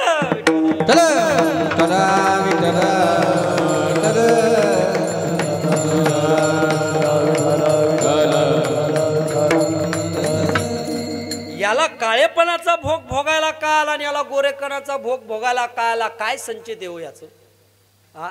हे बघा प्रत्येकाच्या संचिताच्या भोगाच्या परिणामाचं कारण सांगितलं महाराजांना आजच्या भागामध्ये. हा व्यक्ती असा का जन्मला, या व्यक्तीला हा भोग का भोगायला आला, प्रत्येक संचिताचं कारण सांगितलं. बघा आपण आळंदी पंढरपूरला जर गेलो, चंद्रभागेमध्ये स्नान केलं आणि वाळवंटामधनं आपण पांडुरंगाच्या मंदिराकडे जर चाललं तर 4 चाकाच्या बिरिंगावरती एक माणूस बसलेला दिसतो आपल्याला. किंवा आपण जर बुधवारच्या दिवशी डोणगावच्या बाजारात गेलो, त्या बाजारात निरीक्षण करायचं पाहिजे. एखाद्या व्यक्ती 4 चाकाच्या बिरंगीच्या गाड्यावर बसलेला दिसतो आपल्याला. त्या व्यक्तीकडे जर आपण बघितलं तर त्या व्यक्तीला इथनं खाली पायच नसतात. त्याला काय म्हणतात, लंगडा. काही व्यक्तीला एक पाय आहे, एक पाय नाही असा काठी टेकवत चालतो, त्याला काय म्हणतात, लंगडा. मला एक सांगा, काय संचित याचं की देवाने इतक्या लोकांना हे चांगले पाय दिले आणि त्यानंच बिचाराने एकट्यानं काय पाप केलं की त्याला पाय नाही दिले, तो तसा लंगडा जन्मला. काय संचित असलो याचा कधी केला का आपण विचार की खरंच हा व्यक्ती असा का जन्मला. त्याचं बी संचित सांगितलं महाराजानं. हे बघा पूर्वीच्या काळामध्ये लोक पायी तीर्थयात्रा करायचे. या पायानं पायी चालत तीर्थयात्रा जायचे. 12 ज्योतिर्लिंग, सप्तपुऱ्या, या तीर्थयात्रा, आळंदी पंढरपूरचे वारी, हे सर्व लोक पायानं तीर्थयात्रा करायचे. हे बघा या पायान का आपण पायी चालत तीर्थयात्रा केली तर या पायाचं पुण्य कायम राहतं. हे पाय सरळ मिळतात, दष्टपुष्ट मिळतात. आणि या पायान का आपण पायी तीर्थयात्रा करायला हुकलो की महाराज म्हणतात ते तसं लंगड जलमतं. का हे पहा, आता आपल्याला जवळच या ठिकाणी तीर्थक्षेत्र शेगाव आहे, इकडं नरसी नामदेव आहे, तिकडं औंढा नागनाथ आहे. 12 महिन्यातनं एकदा तरी आपण या पायानं पायी तीर्थयात्रा चालत करावी. या पायान का आपण पायी तीर्थयात्रा चालत केली की या पायाचं पुण्य कायम राहतं. हे पाय सरळ मिळतात, दष्टपुष्ट मिळतात. या पायावरनं किती गाड्या जाऊ द्या, काही होऊ द्या, या पायाला काहीच होत नाही. काय झालं, एका गावामध्ये आम्ही कार्यक्रमाला जातो, 10-12 वर्ष झाले जातो. असाच कार्यक्रम झालं, कीर्तन झालं. एका सरांनी आमचं कीर्तन ऐकलं, कार्यक्रम सर्व ऐकला. मग कीर्तन संपल्यानंतर ते आमच्या जवळ आले, महाराज किती सुंदर कार्यक्रम केला हो, किती सुंदर वाजवता, किती सुंदर कीर्तन करता, वा खूपच सुंदर महाराज, मला खूप आवडलं. महाराज तुम्ही इथंच असता का. आम्ही म्हणलो हो, 4-5 दिवस इथंच आहे आम्ही अजून काल्यापर्यंत. वा वा वा महाराज, उद्या सकाळी या ना आमच्याकडे नाश्त्याला. आम्ही म्हणलं काय हरकत नाही सर, येतो. सकाळी 8 वाजता आम्ही सर्वजण महाराज मंडळी त्या सरच्या तिथं नाश्त्याला गेलो. श्रीमंत माणूस. गेल्यानंतर असं झालं, त्या सरांनी त्यांच्या मंडळींनी त्यांच्या भावजाईंना आम्हाला पाणी दिलं, चहा दिला. मग त्या आई म्हटल्या महाराज काय नाश्ता बनवू सांगा. आम्ही काही बनवून ठेवला नाही. आम्ही म्हटलं आल्यानंतर गरम गरम सुंदर बनवू. आम्ही म्हटलं आई तुमच्या हिशोबानं काय बनवायचं ते बनवा, तुम्हाला आमचं काही म्हणणं नाही. ते सर म्हटले महाराज मी बिन बनवू लागतो म्हणजे चांगला होईल आणि लवकर होईल. आम्ही म्हटलं काय हरकत नाही सर. त्या हॉलमध्ये बैठकीमध्ये आम्ही बसलेला असल्यानं त्यांची आई आणि वडील बैठकीतच बसलेले होते. मग ते आजोबा आमच्या सोबत चर्चा करायला लागले. म्हटले महाराज सर्व चांगलं आहे, सर्व टकाटक आहे. जो मुलगा त्यानं तुम्हाला आणलं तो शिक्षक आहे, त्याला 1 लाख पगार आहे. ज्या बाईनं तुम्हाला चहा दिला ती बाई त्या मास्टरची बायको आहे, तिला 50,000 पगार आहे. ज्या बाईनं आधी पाणी दिलं त्या बाईचा नवरा डॉक्टर आहे, त्याला 1.5 लाख पगार आहे. सर्व चांगलं आहे. हा मोठा मुलगा नोकरीला लागला तसं मी वावरातलं काम सोडलं. वावरात 4 विहिरी आहेत, 4 विहिरीला भरपूर पाणी आहे, पाईपलाईन आहे, 4 सालगडी आहेत, सगळं टकाटक आहे महाराज. घरामध्ये एसी सगळं ओके, फक्त एकच दुःख आहे हो. तर आम्ही म्हणलो बा एवढा श्रीमंत आहे, एवढं चांगलं, याला दुःखच काय. म्हटला महाराज एका जाग्यावर का बसून राहिलो की जागच्या जाग्यावर हे पाय असे कुट कुट कुट कुट कुट कुट अशा मुंग्या कशा येतात पायाला तसे दुखतात हो. मग माझ्यासोबत महाराज होते ते म्हणतात ते महाराज म्हणत बाबा मग उभं राहायचं आणि फिरायचं. अहो महाराज उभं राहायला गेले की हे टोंगळे असे कुट कुट कुट कुट कुट कुट वाजतात आणि चालायला गेले की पूर्ण पायात मुंग्या होतात हो. मी म्हणलं बाबा तुमचा मोठा मुलगा नोकरीला लागला तसं शेतातलं काम सोडलं म्हणता तुम्ही हो. तेव्हापासून शेतात पाय टाकला नाही. तेव्हा तुम्हाला चालता येत होतं हो. मग या पायानं कधी तुम्ही पायी एखादी तीर्थयात्रा केली? आळंदीला गेले, पंढरपूरला गेले, शेगावच्या दिंडीत गेले? महाराज कुठं त्या जत्रेला जाता, जीवाची आपदा करून घेता, खायचे हाल, झोपायचे हाल. त्याच्यापेक्षा सकाळी आपली गाडीत बसायचं, ड्रायव्हर असतो, सकाळी गाडीत बसायचं, दुपारा दर्शन घ्यायचं, तिथंच महाप्रसाद घ्यायचा आणि घरी यायचं. कुठं जीवाचे हाल करायचे, एका दिवसात दर्शन. मी म्हणलं ठीक आहे बाबा. मी म्हणलं बाबा तुमच्या गावात हा सप्ताह चालू आहे, हा किती वर्ष झाले चालू आहे हो? बापा बापा बापा मला कळत नाही, तिच्या आधीपासून हा सप्ताह चालू आहे. मी म्हणलं बाबा या सप्त्यामध्ये कधी कीर्तन ऐकायला गेले, कधी हरिपाठाला गेले? महाराज तेवढं तर जमलं नाही हो. मग म्हणलं हे पाय तुमचे लाकडासारखे असे कुटकुट वाजणार नाहीत आणि जाग्यावर असे ठणकणार नाहीत तर काय होणार आहे हो? मी नाही म्हणत, तुकोबाराय म्हणतात. तुका म्हणे त्यांचे काष्ट हात पाय कीर्तनानं जाय हरीच्या, त्यांचे हातपाय काष्ट येत, लाकड येत, लाकडं जे गावात सप्ताह चालू असताना कीर्तनात येत नाहीत. मग त्यांचे पाय दुखणार नाहीत तर काय होतील? काय झालं, ज्यावेळेस आम्ही आळंदीला होतो, आळंदीला असताना आमच्या गुरुजींनी ठरवलं की बा आषाढी वारीच्या वेळेस आपलं नित्य पायानं चालणं होत नाही. आपण काय करू, वद्य शुद्ध एकादशीला आळंदी पंढरपूरचे वारकरी पायी वारी करतात. या शुद्ध एकादशी आणि वद्य एकादशीला ते या वारकऱ्यासोबत एक आपण निवांत पायी वारी करू. आम्ही म्हटलं काय हरकत नाही. आमचे गुरुजी आम्ही सर्व निघल्यानंतर आमच्या गुरुजीसोबत 20-25 माणूस निघला. आता आळंदीपासून तर पुण्यापर्यंत, सासवडपर्यंत आमचे सर्व मुक्काम, जेवणाची व्यवस्था सगळी होती. सासवड घाटाच्या वरी आमची मुक्कामाची व्यवस्थाच नव्हती. गुरुजी म्हणत रामा 20-25 माणूस आपल्यासोबत आहे, कसं करायचं आज संध्याकाळी? दुपारी दिंडी आरामाला थांबले, त्यावेळेस गुरुजी म्हणले चला पोरं आपण समोर जाऊ, सासवडमध्ये कुठंतरी मुक्कामाची व्यवस्था पाहू. मग ती आरामाला असल्यानंतर आम्ही गाडीमध्ये बसलो, समोर गेलो. 3-4 किलोमीटर गेले की आमची गाडी झाली पंक्चर झाल्यानंतर आमचे गुरुजी म्हटले त्या ड्रायव्हरला तू गाडी पंक्चर कर, तोपर्यंत आम्ही समोर जातो. आम्ही समोर गेलो, पायी चालत होतो. एक माणूस भेटला आम्हाला, मंगल कार्यालयाचा मालक रामकृष्ण हरी महाराज. कुणीकडे आले काय? आमच्या गुरुजींनी सांगितलं आमचं मंगल कार्यालय आहे, संध्याकाळी जेवणाची व्यवस्था माझ्याकडं, सकाळची गरम पाण्याची आंघोळीची व्यवस्था आमच्याकडं, सर्व व्यवस्था दाखवली. त्यानं सगळं सांगितलं. मग आम्ही म्हटलं आता आपली चिंता मिटली. आम्ही रोडला आलो अलीकडे, एकाच झाडाच्या सावलीमध्ये उभं राहिलो आणि मग आमचे गुरुजी बाजूनं बसले. आम्ही त्या रोडवर उभं राहिलो. ड्रायव्हरला फोन केला, तो म्हणे 1 मिनिटात 5 मिनिटात तिथं आलो. तेवढ्यामध्ये पुण्यामधनं सासवडकर एक गाडी आली, VIP गाडी आली जी. त्या गाडीमधनं आम्ही असे धोत्रावर लहान लहान होतो दिसायला. आम्ही धोत्रावर उभं दिसली, ती गाडी आमच्या शेजारी येऊन उभी राहिल्यानंतर त्या गाडीमधून दोघं नवरा बायको खाली उतरल्याबरोबर त्या बाईनं त्या काकूनं आम्हाला बोलावलं. कारे महाराज, कारे बाळाओ, छोटे दिसता, धोत्र घातले किती सुंदर दिसता, कुणीकडे चालले तुम्ही, काय मिळे? आम्ही म्हणलं काकू आम्ही पंढरपूरला चाललो. तुमची गाडी दिसेना, काय दिसेना? आम्ही म्हणलं नाही आम्ही पायी चालत पंढरपूरला चाललो. पायी चालत हो या वयात? आम्ही म्हणलो हो. ती बाई तिच्या नवऱ्याला म्हणते मालक सरकारनं एवढी व्यवस्था केली, ST महामंडळ आहे, प्रायव्हेट गाड्या आहे, जीप आहे, आणि लोक पायी चालत काहून जातात पंढरपूरला? आता त्या बुवानं म्हणायचं ना काहीतरी. ते बुवा अगं या लोकांचे धंदेच आहेत, येतं दिवसा धोत्र घालायचे, कपडे घालायचे, आपल्यासारखे लोक येतात, यायला पैसे देतात, हे खिशात घालतात, घरी नेतात, याचा धंदा जो आहे. त्यांना आमची स्तुती तर केली नाही पण निंदाच केली. गाडीत बसले, निघून गेले. मग आम्ही आमच्या गुरुजीला विचारलं. आमचे गुरुजी म्हणतात हे बघ रामा, पुढच्या जन्मामध्ये हा माणूस 4 चाकाच्या गाड्यावरती बसणार आहे आणि ही बाई त्याला मागून ढकलणार आहे. मी म्हणलं गुरुजी कस काय?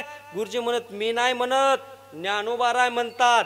तरी प्रिय देवतालया यात्रा दिखे करावया, आठ हे पहर जैसे पाया उळीक घापे. का लंगड जन्मलं? या जन्मामध्ये, मागच्या जन्मामध्ये या पायानं तीर्थयात्रा करायला हुकला म्हणून लंगडा जन्मला. भोगतो ना घडे संचिता वाचुनी घडे संचिता भोगतो ना घडे संचिता भोगतो ना घडे संचिता करावे ते मने समाधान करावे ते मने समाधान करावे ते मने समाधान भोगतो ना घडे संचिता भोगतो ना घडे संचिता भोगतो ना घडे संचिता भोगतो ना घडे संचिता भोगतो ना घडे संचिता भोगतो ना घडे संचिता भोगतो ना घडे संचिता वाचने भोगतो ना घडे संचिता वाच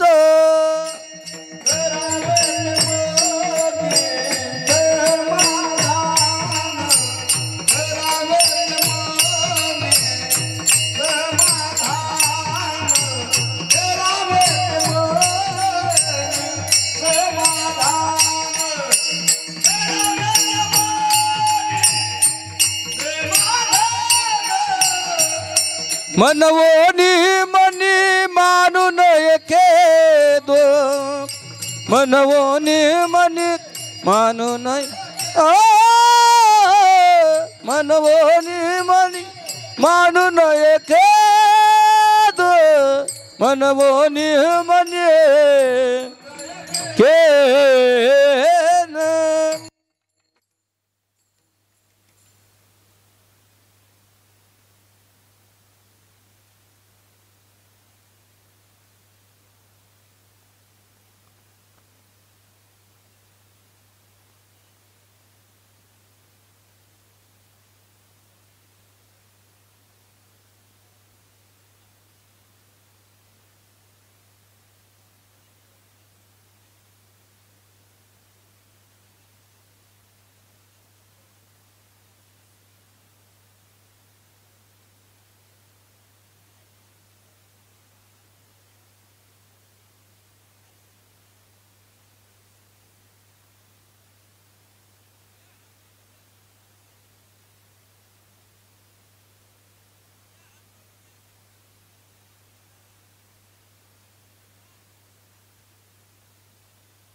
सर्व अंधारच अंधार तू ह्या आयुष्यात। आता बरेच लोक असे पण आहेत बघा, आता आपलं हे मंदिर आहे, आपल्या इथं 7 दिवस सप्ताह चालू आहे, असे पण काही लोक म्हणतात बघा या 7 दिवस सप्ताहामध्ये सकाराम बाबाच्या मंदिरामध्ये काय लाइटिंग लागल, काय उजेड लागल ना, काय लाइटिंगचा खर्च लागल तो माझ्यातर्फे दान। या मंडपामध्ये जेवढी काय मंदिरामध्ये लाईट फिटिंग लागल तेवढी माझ्यातर्फे दान, जेवढं काय फॅन लागतील तेवढे माझ्यातर्फे दान। देव म्हणतो माझ्या दरबारामध्ये माझ्या कार्यामध्ये तू उजेड केला ना तेव्हा तुझ्या उभ्या आयुष्याचा उजेड करतो। आता असे बिन काही नमुने आहेत, हे लोक देवाच्या मंदिरात उजेड राहावा, देवाचं कार्य चांगलं व्हावं, चांगलं उत्साहित व्हावा देवाचा कार्यक्रम म्हणून हे लोक दान देतात। असे बिन काही नमुने आहेत की ते देवाच्या मंदिरात येतात, दर्शन घेतल्यासारखं करतात, इकडे तिकडं असं बघतात, पटकन लाईट काढतात, खिशात घालतात की गो। देव म्हणतो तू माझ्या कार्यामध्ये अंधार पाळला ना तुझ्या उभ्या आयुष्याचा अंधार करतो। बरेच लोक आहेत की म्हणतात बा आम्हाला या मंदिरात मध्ये आता हे दान द्यायचं, हे आम्हाला ते द्यायचं, असे बिन काय म्हणतात, तो दान देतेच कसं मी पाहतो, हे कार्य एवढं चांगलं व्हायला लागलं कसं होते ते मी पाहतो। देव म्हणतोय पाय माझ्या कार्यामध्ये तू अंधार पाडायचा प्रयत्न करते ना तुझ्या उभ्या आयुष्याचा अंधार पाडतो, नाही पाळलं तर पाय। आता बरेच लोक म्हणतात की बुवा मग देवाच्या कार्यामध्ये हे दिलं ते दिलं, मग हे तुम्ही सांगा लागले की बुवा हा आंधळा जन्मला, यानं देवाच्या मंदिरातलं तेल चोरून नेलं म्हणून आंधळा जन्मला, हे कशावरनं प्रमाण घ्या। महाराज म्हणतात जळत्या दिव्याचे तेल जे चोरीती अंधत्व पावती म्हणून या का आंधळा जन्मला पहिल्या जन्मामध्ये देवाच्या मंदिरातलं तेल चोरून नेलं म्हणून आंधळा जन्मला विठ्ठल विठ्ठल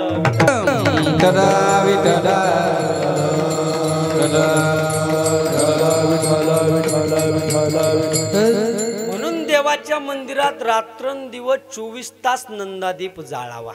आता तुम्हाला पायाचं संचित कळालं, आता तुम्हाला हाताचं संचित कळालं, आता तुम्हाला डोळ्याचं संचित कळालं, आता तुम्हाला कानाचं संचित सांगतो. कानाचं आता बऱ्याच लोकांना देवानं कान दिले. कान बऱ्याच लोकांना कान असे दिले टाचीन पडली तरी आवाज येते कटकन लगे ते सांगतात टाचीन पडली.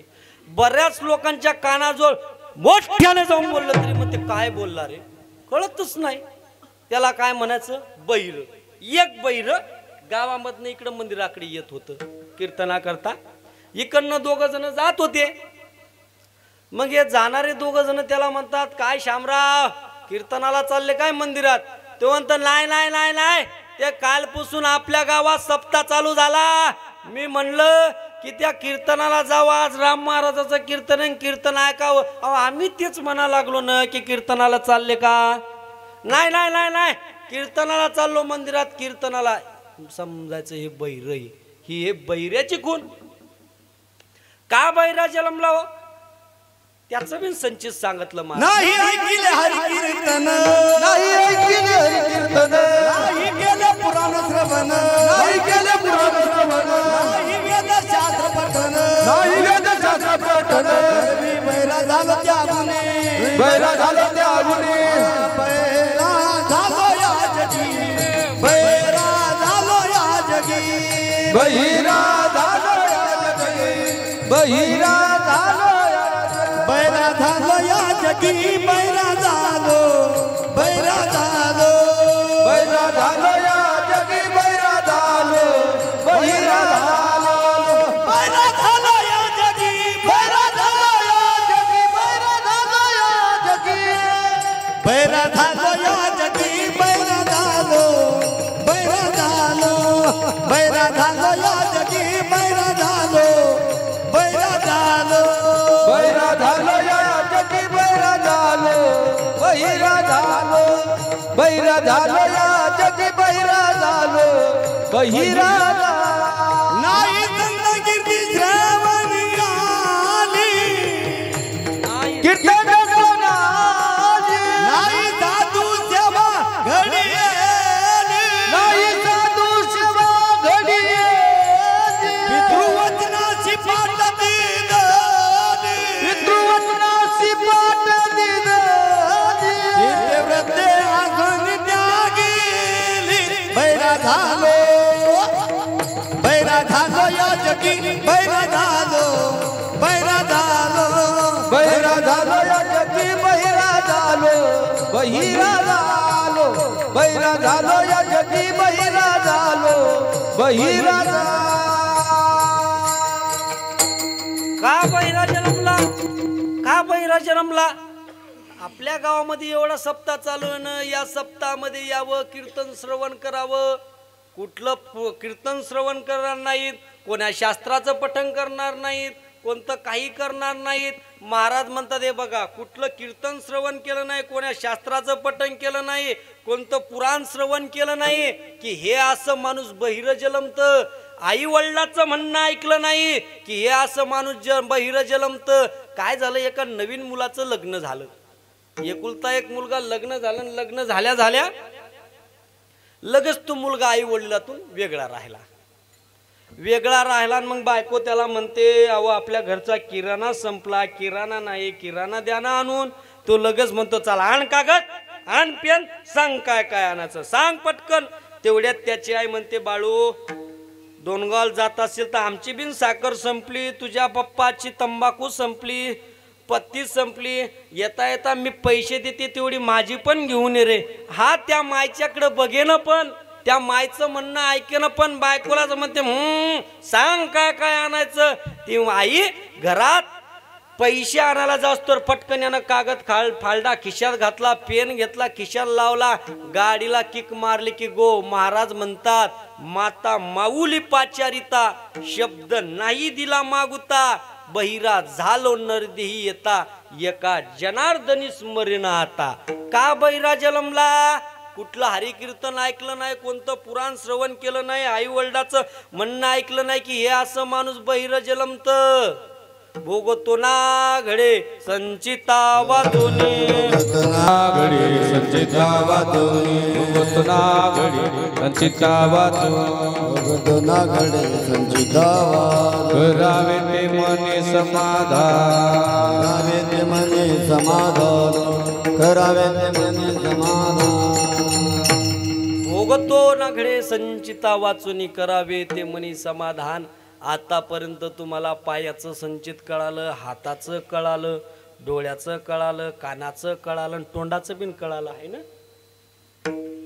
तोंडाचं बिन सांगितलं संचित तुम्हाला हो. आता तोंडाचंच राहिलं आहे ना. ऐकायचं का सांगू काय संचित तोंडाचं काय संचित आहे. बऱ्याच लोकांना देवाना आता आपल्या सगळ्यांना हे टोन दिलं, काही लोकांना बिन टोन दिलं, पण बोलताच येत नाही. जेवायला बसले की 5-5 भाकरी खातात आणि बोलायला गेले की ब्या करतात. काय संचित हो याचं, त्याचं बी संचित सांगितलं महाराजानं. हे बघा त्या देवानं आपल्याला हे टोन दिलं, या देवानं आपल्याला टोन दिलं का नाही. देवानं टोन दिलं म्हणून या टोनानं काही बोलत बसू नये, किती का बोलत बसू नये. बरं आपण या तोंडानं काही बोलतो, किती का बोलतो म्हणून ते देव आपल्याकडनं काही चार्ज घेते का हो. बरं सरकार आपल्याला काही टॅक्स मागते का. मग या तोंडानं काही बोलाव का, किती का बोलाव का. हा आता बऱ्याच लोकांना सवय असते. बऱ्याच ठिकाणी आता आम्ही पाहतो लोक म्हणतात हा महाराज असाच आहे, तो महाराज तसाच आहे, हा भजन्या असाच आहे, तो भजन्या तसाच आहे. हे बघा महाराज म्हणतात तू कुठल्या महाराजाची स्तुती तर करेन, निंदा करत आहे. तू कुठल्या भक्ताची स्तुती तर करेन पण निंदा करत आहे ना. नकोच तुला टोन, तुझ्यावर मी टोन बंद नावाची केस करतो. राय मुका कायम टोन मुका झालो वाचा गेली, मुका झालो वाचा गेली, वाचा गेली, ओ मुका झालो वाचा गेली. साधू संतांची निंदा केली, हरी भक्ताची स्तुती नाही केली.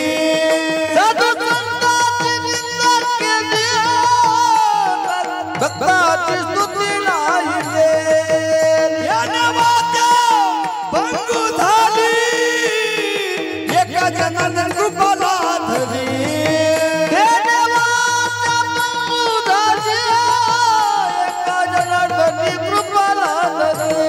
हो मुका झालो वाचा गेली, मुका झालो वाचा गेली, मुका झालो वाचा गेली, मुका झालो वाचा गेली, मुका झालो वाचा गेली, मुका झालो वाचा गेली, मुका झालो वाचा गेली, मुका झालो वाचा गेली. आपलं कुठल्या महाराजासोबत पटत नाही ना. महाराज म्हणतात मी म्हणत नाही, मी अभंगाच्या प्रमाणाच्या बाहेरचं बोले ना काहीच. ऐका मला माहिती आहे मी हिवऱ्यामध्ये उभा आहे, मी बाहेर गावात उभा नाही. महाराज म्हणतात का मुका जलमला, साधू संतांची निंदा केली, हरिभक्ताची स्तुती नाही केली. कुठल्या साधू सोबत कुठल्या महाराजासोबत आपलं पटत नाही ना. महाराज म्हणतात त्याला बोलू नका. तो या वाटेनं आला तर या वाटेनं निघून जा, पण हा असाच आहे, हा तसाच आहे, उगा खुद्रा बुद्रा काढत बसू नका. पाहता आपल्या गावामध्ये एवढा सप्ताह चालू आहे, बरेच लोक या ठिकाणी अन्नदान देतात, पंक्ती करतात. बरेच लोक जेवायला येतात, अन्नदान आहे जेवायला येतात. आता काही लोकांसोबत एखादं लहान बाळ असते लेकरू, मग ते जेवायला आले पंक्तीत बसले की लोक म्हणतात, ते बाळ म्हणते डाळ वरण वाढलं ते की त्या वरणात जर आपण दुपारच्या पारी वाकून पाहिलं तर थोडंफार प्रतिबिंब दिसते दाजीमाय.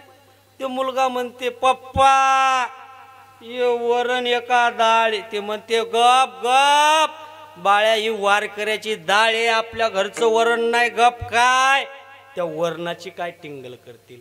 त्या भाताला म्हणतील खाली चिखल ये, मंदात बापा चिखल, खाली जळगाव आहे, मंदात चिखलवाडी आणि वर तांदळवाडीचे रे बापा. त्या बुंदील तर कुठून शब्द आणला काय माहीत. आत्ता मी पुण्यात गेलो होतो त्या जी टॉकीज रोकाटिंग करता. मग आम्हाला भुका लागल्या, रोकाटिंग झाली. मग आमचे मित्र म्हणले चला रामदादा आपण जेवून घेऊ. मग आम्ही तिथं पंक्तीत तिथं जेवायला बसलो. मी म्हणलो काय माहीत दादा जेवायला हो. ते शेजारी एक मुलगा आणि त्याचे वडील बसलेले होते. ते म्हणते महाराज छर्रा आहे, छर्रा छर्रा आहे. आम्ही एकूण एकाकडे बघायला. मी खरे छर्रा काय भानगडे. मी ते करते, मी विचारतो थांबा. त्याचे वडील म्हणतात महाराज बुंदी आहे बुंदी. त्या बुंदीले छर्रा काय म्हणतील. त्या चपातीला तर कोणी चपाती म्हणेनच बापा. आला रे बापा चपाता म्हणतात. बरं काय करावं महाराज, लोक कराबीन लागले तसे.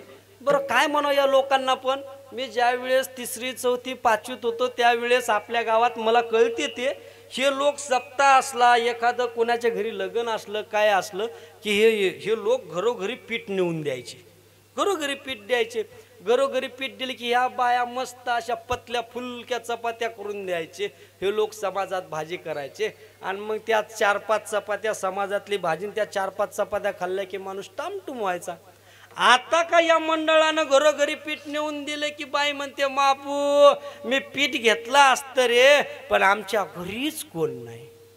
आता हिचं पाय ते शेजारी म्हणते काव हिच्या घरचे तर सगळे घरी येईन म्हणते, माझ्या घरीच कोण नाही. ते घरातले 2 मिनिटात लेकरं एका कोपऱ्यात बसवते. मुख्य बसा 5 मिनिटं आवाज काढायचं ना. यो पिठावाला दारात येते. ती म्हणते माय बाळो म्या पीठ घेतला असतं रे, पण आमच्या घरीच कोण नाही. सगळ्या गावातला उठडा कुठं जाते काय मत बाई म्हणते आमच्या घरीच कोण नाही. मग हे लोक काय करतात, लगेच आचारी लावतात. आचारी लावला की त्या आचाराचा हे एवढा मोठा पाठ, हे एवढं बेलणं. ज्या बाईचं एवढ्या उंड्यामध्ये सगळं घर जेवून 2 पाहुणे जेवतात, ते एवढा उंडा घेतात, रपकन त्या पाटावर आदळते. एवढ्या बेलण्याने अशी झुलू झुलू झुलू झुलू पोळी करते. इतकी लांब पोळी लाटते आणि अशी 2 हातात उचलून रपकन त्या ताव्यावर टाकते. हे मोठाच्या मोठा तावा. ते भाजायला बिन मग काय मोठ्याच्या मोठं उलथन, त्याला काय म्हणतात सराटा. मग काय तो भाजणाला एकदा खालची वर करते आणि वरची खाली करते. तेल पाणी लावते. अर्धी कच्ची अर्धी भाजेल की रप खाली त्या टाटावर एवढा गंज होऊ देतात. आणि एवढा गंज झाला की मग हे मोठ्याच्या मोठं उलथन ते सराटा घेतात. त्याच्यावर असं वजन टाकू टाकू त्या कापतात. आणि मग त्या कापल्या की पंक्तीत वाढायला आणतात. मग काय आमचे महाराज लोक त्या पोळ्या पाहिल्या की म्हणतात बापा नको रे, यायला जर शिकपतली असेल आणि दुसरी चांगली असेल तर येऊ द्या. मग काय सप्त्याचे कार्यकर्ते म्हणतात या पाय मी म्हणलं होतं तुला की ह्यो महाराज आपल्या इथं सांगू नको, हे लच नाटकं करते, ह्यो लच नखरे करते. आणि कशाला सांगता रे याला, जे जेवायला बसलं की नाव बोट ठुते. मग आमचे महाराज लोक त्या कारणास्तव गपचूप त्या पोळ्या खातात. आता खाल्ल्या त्या पोळ्या की नेमकेच कीर्तन संपते, नेमकेच रूम मध्ये जाऊन नेमकंच अंग टाकतात की लगेच त्याचं पोट कुटू कुटू कुटू कुटू कुटू कुटू कुटू कुटू कुटू कुटू कुटू कुटू कुटू. आता काही गावाची व्यवस्था चांगली असते. लोक म्हणतात महाराज तुमच्या साधू संतांच्या आशीर्वादानं देवाच्या कृपेनं आमचं कुडाचं मस्त स्लॅबचं घर झालं. हे बघा आमच्या घरी राहायचं इथं आमचा संडास बाथरूम सगळी व्यवस्था तुमची जाग्यावर. आता काही गावात लोक म्हणतात हे बघा महाराज भगवंतांचं सगळं दिलं असते. हे बघा महाराज ही ग्रामपंचायतची रूम, ही पाण्याची टाकी आणि हे टर्मल आणि ती पाटलाची पांढरी. मग काय आमच्या बिचारायचा नाविलाज राहते. घेतलं ते टर्मल की घे लोटा चल पटपटा, घे लोटा चल पटपटा. निस्ते आमच्या महाराज लोकांचेच हाल नाहीत. सकाळी 3-4 वाजता तुमच्या बिन मालकाचं चालू होते कुटू कुटू कुटू कुटू कुटू कुटू कुटू कुटू कुटू कुटू कुटू पुळू पुळू पुळू पुळू पुळू सगळं पळतच. मग तुम्ही म्हणत जा. मग बाई म्हणते मालक काय झालं? तुम्ही म्हणत जा तू सप्त्यातलं पीठ वापस लावलं, सप्त्यातल्या पोळ्या जाड्या टाकल्या म्हणून हे असं झालं. विठ्ठल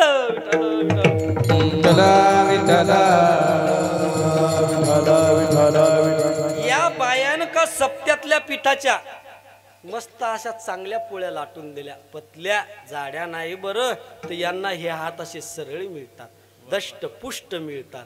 आणि या का महिला मंडळींनी सप्त्यातल्या पिठाच्या पोळ्या जाड्या लाटल्या, महाप्रसादाच्या पुऱ्या अशा जाड्या लाटल्या की यांचे हात हे असे बोट वाकडे होतात. मग काय बसा बोंबलत आंधळ्याला व पांगळ्याला एक एक पैसा धर्माला. म्हणून सप्त्यातल्या पिठाच्या पोळ्या आचार्यानं लावता पतल्या लाटून देत जा, महाप्रसादातल्या पुऱ्या जाड्या न लाटता पतल्या लाटून देत जा. का? हे हात सरळ मिळतात तुम्हाला. मग हे बोट गिट लोक मंदिरात आले जेवायला बसली की अन्नाची टिंगल करते. ज्ञानोबा राय म्हणतात अन्न हे साधारण नाही, अन्न हे न म्हणावे साधारण, अन्न हे ब्रह्मरूप जाणा. 6 महिन्याचा माणूस जर सतरंजीवर झोपलेला असला, सतरंजीवर पडेला असला, ज्ञानोबा राय म्हणतात त्याच्या मुखात जर या अन्नाचा रस करून टाकला तो माणूस टटकन उठून बसतो. हे लोक त्या अन्नाची टिंगल करतील, त्या अन्नाला नाव बोट ठेवतील. महाराज म्हणतात जिव्हा लालचावले भोजन दुग्ध घृत शंकरा पक्वान्न निंदिले उपान्ना त्याने पातलो मुख बंधना मुका झालो वाचा गेली. का मुखा जलमला? साधू संताची निंदा केली, हरिभक्ताची स्तुती नाही केली, अन्नाला नाव बोट ठेवलं की हे असं माणूस मुक जलमत. विठ्ठल विठ्ठल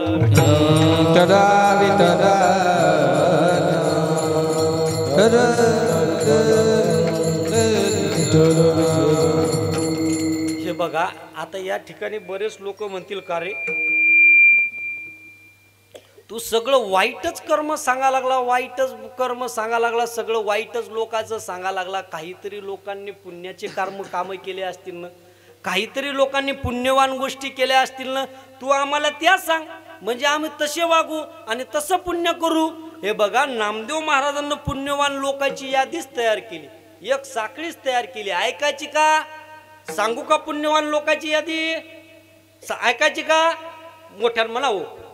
आणि मोठ्यानं भजन करा लागेल. त्या आधी करताना भजन करा, मग हातवरी, मग पुण्यवान लोकांची यादी सांगतो. करा मोकळे हातवरी, करा करा सर्वजण करा. केले का वर? केले वर? राहू द्या मग असेच पुण्यवान लोकांची यादी होस तर सांगतो. विठोबा रखुबा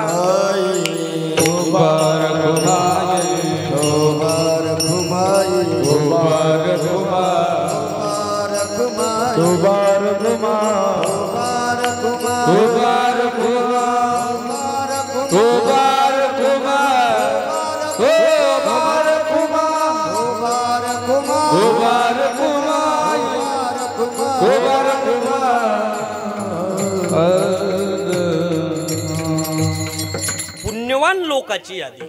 भूमिदाने होशी भूमी पाळू, कनकदाने कांती निर्मळू, चंदनदाने सदा शीतळू, जन्मोजन्मी प्राणिया, अन्नदाने दुडाविष्य, उदकदाने सदा सुखी, मंदिरदाने भुवन पालकी, सुपरिमळू उपचाला. जे वृक्ष लाविती सर्व काळ, तयावरी छत्राचे झळाळ, जे ईश्वरी अर्पिती फळ, नानाविध निर्मळ, ऐशा दानाची अपंगती, वेगळाल्या सांगू किती, एका ध्यारे लक्ष्मीपती, विष्णू दास नामा म्हणे. काय पुण्यवान लोकांची यादी? भूमिदाने होशी भूमी पाळू. प्रत्येकाच्या वाचण्यात किंवा ऐकण्यात शब्द गेलेला आहे जुन्या माणसांचे, ऐका. भूमी पाळू म्हणजे राजा. राजा होण्याचं काय संचित हो? आता या जगात कोणाला राजा व्हावं वाटत नाही, प्रत्येकाला राजा व्हावं वाटते. आत्ताच्या राजेपणात प्रकार आहेत बघा. गावच्या राजाला काय म्हणतात? सरपंच. तालुक्याच्या राजाला आमदार, जिल्ह्याच्या राजाला खासदार, या राज्याच्या राजाला मुख्यमंत्री, पंतप्रधान, राष्ट्रपती, या जेवढ्या काय पदव्या आहेत, हे जेवढे काय राजे लोक आहे, हे राजेपणाचा भोग जर आपल्याला भोगायचा असेल तर आपल्या संचितामध्ये भूमिदान दिल्याचं पुण्य पाहिजे. भूमिदान दिल्याचं पुण्य. आता बरेच लोक म्हणतात महाराज त्या बुवानं लयच दाबून प्रचार केला, लय पैसा वाटला, तेव्हा तो निवडून आला. मला सांगा, यानं दाबून पैसा वाटला, दाबून प्रचार केला, समोरचा का झोपेल होता का? अहो त्यानं बिन प्रचार केला ना, त्यानं बिन पैसा वाटलाच असेल ना, तेव्हा तो मग हाच कसा आला? मग तो हाच कसा आला तोच कसा आला? महाराज म्हणतात उग पाय आदळत बसू नको. अरे त्याच्या संचितामध्ये भूमिदान दिल्याचं पुण्य होतं म्हणून तो निवडून आला. भूमिदाने होशी भूमी पाळू, कनक दाने कांती निर्मळू. कनक म्हणजे सोनं, कांती म्हणजे काया. बघा कीर्तनात आपल्या सुरुवातीला विषय आला होता. आता बऱ्याच महिला मंडळीच्या मनात बिन तो प्रश्न होता, त्यांना आत्ता नाही तर उद्या ते विचारतच होत्या मला, महाराज काळेपणाचा भोग का भोगायला आला आणि गोरेपणाचा भोग का भोगायला आला? आता बऱ्याच बाया आपण गोर दिसावं म्हणून मरणाच्या किरमी आणतात. हे काळू हे घास का मी गोरी दिसली पाहिजे. महाराज म्हणतात, महाराजांना त्याचं बिन संचित सांगितलं, कनकदाने कांती निर्मळू. तू किती साबणा आण, किती किरमी आण, जशी आहे का तशीच दिसतील. आपल्या संचितामध्ये सोनं दान दिल्याचं पुण्य पाहिजे. जर आपल्याला गोरं व्हायचं असेल, गोरं व्हायचं का तुम्हाला? गोरं आता कीर्तन संपले की लगेच आणून द्या, लगे गोऱ्या महिन्या, पुढच्या जन्मात लगे गोऱ्याच गोऱ्या व्हायचं का? गोरं का गोरा जन्मला? कारण त्यानं मागच्या जन्मामध्ये सोनं दान दिलं. सोनं दान दिलं की माणूस हे असं गोरं जन्मतं. सोनं दान द्यायला का हुकलं की हे असं काळं जन्मतं. विठ्ठल विठ्ठल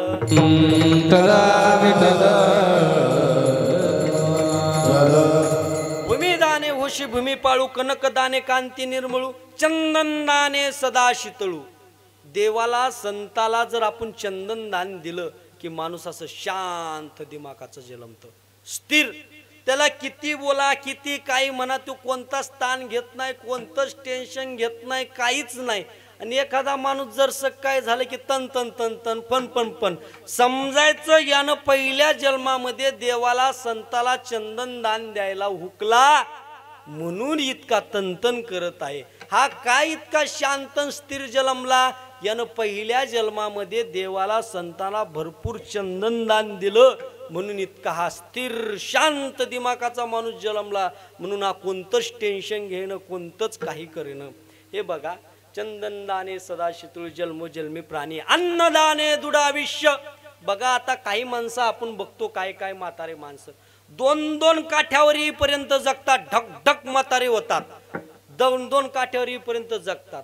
काही मुलं जन्माला येतात, बारसं होत नाही, निघून जातात. काही मुलं जन्माला येतात, नेमके तारुण्यात येतात, निघून जातात.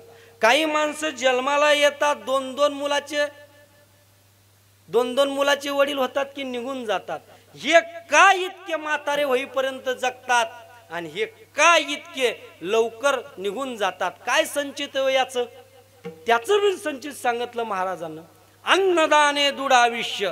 अन्नदानावर माणसाचं आयुष्य गणल्या जातं. अन्नदानावर कसं गणल्या जातं ते बी सांगतो. हे बघा, आता आपल्या इथं सप्ताह चालू आहे. या सप्ताहामध्ये मी 2 पोते अन्नदान केलं, दिलं नाही पण गृहीत धरा 2 पोते अन्नदान उडवलं. 2 पोते अन्नदान माझ्या संचितामध्ये जमा झालं.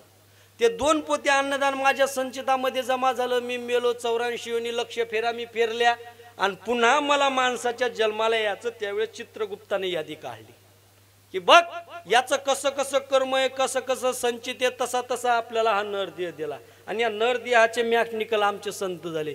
त्यांनी सांगितलं हा व्यक्ती असा का जन्मला, हे आमच्या संतांनी सांगितलं. ते 2 पोते अन्नदान माझ्या संचितामध्ये जमा झालं. ते 2 पोते दुसऱ्या जन्मामध्ये मी जन्माला आलो का नाही, आल्यानंतर ते 2 पोते अन्न माझ्या संचितातलं संपेपर्यंत मला मरणच नाही.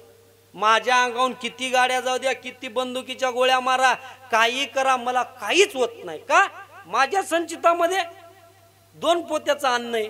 ते अन्न संपेपर्यंत मला मरण नाही. मी तुम्हाला तुमच्या नजरपूरचं तुमच्यातलं उदाहरण तुम्हाला देऊ का? आमच्या परेक आजी माय आल्यात का आजी कीर्तनात? करा बरं हातवरी. म्हातारीकडे बघा तुम्ही. बरसातीमध्ये म्हातारीला अचानक चक्कर आली, काय झालं, उबळ आली, हॉस्पिटलमध्ये गेली. डॉक्टरनं सांगितलं 10 मिनिटात मेकर हलवा. नाही मेकर हलवलं तर मेकर म्हातारी आपल्या हातात राहत नाही. तिथं नेलं, तिथं रिपोर्ट काढले. डॉक्टरनं सांगितलं 2 किडन्या गेलेल्या आहेत. त्या डॉक्टरनं सांगितलं 24 तासामध्ये जर ही म्हातारी तर काही सुधारणा झाली तर म्हातारी तुमची, नाहीतर नाही. परत म्हातारीला त्या तिथं सुधारणा झाली. डॉक्टरनं सांगितलं पटकन संभाजीनगर हलवा. संभाजीनगरमध्ये म्हातारी हलवली. हलवल्यानंतर झालं का, त्या डॉक्टरनं परत रिपोर्ट काढले, चेक केलं. त्या डॉक्टरनं बी सांगितलं तुमच्या पेशंटच्या किडन्या गेलेल्या आहेत. आता सोबत आमची आत्या गेलेली होती, काका गेली होती. ती बिनबिचारी आत्या आमची म्हणजे साधी सुधी नाही. मी तर आदिशक्तीचाच अवतार मानेल. महाराज बरेच लोक म्हणतात दुःखात सुखात एखादी बाई सोबत नेऊ नये, माणसाला धीर तर देत नाही, पण धीर कसं होते. पण मी बोलेल ती तरी म्हणजे असं जगदंबेचाच अवतार होता बोलेल मी. डॉक्टरनं रिपोर्ट काढले. रिपोर्ट सांगितलं की म्हातारी आम्ही प्रयत्न करतो पण 8 दिवसाच्या वरी तुमचा पेशंट जगत नाही. विचार केला आमच्या आत्यानं त्यांनी की बाबू आपण 5 लाख नाही 10 लाख लावायला तयार आहे, पण आपला पेशंट आपल्या हातात नाही, करायचं काय, घे घरी, आपलं नशीब आपल्यासोबत. आमच्या चुलत्यावर प्रसंग आला. अरे घरी नेतो म्हातारीला तर समाज काय बोलेला, हा समाज बोलेल्यांना पैसा लावायचा कटाळा आला. त्या बाईनं रात्रीचे दिवस केले, दिवसाची रात्र केलं, वैभव उभं केलं आणि यांना आता आयतं येतं पैसा लावायचा जीवार आला. काय बोलेल. घरात ज्येष्ठ श्रेष्ठांना कॉल केले. ज्येष्ठ श्रेष्ठांचं तेच म्हणणं आलं, अरे आपण पैसा लावायला तयार आहे, पण जर पेशंटच आपल्या हातात लागेल नसेल तर काय करायचं, या घरी घेऊन. डॉक्टरनं सांगितलं होतं 4 ते 8 दिवसाच्या वरी तुमचा पेशंट घरी राहू शकत नाही. आमची आजी घरी आणली. घरी आणल्यानंतर तुम्ही सर्व पुरावेदार आहात. तुम्ही सर्वजण 2 दिवसात सर्व गाव आजीला भेटून गेलं. सर्व नातू आणले, नाते आणले, सगळे भेटून गेले. 2-3 दिवस झाले की म्हातारीनं चतकर पुरी खायला सुरुवात केली. पुरावेदार आहात सर्वजण.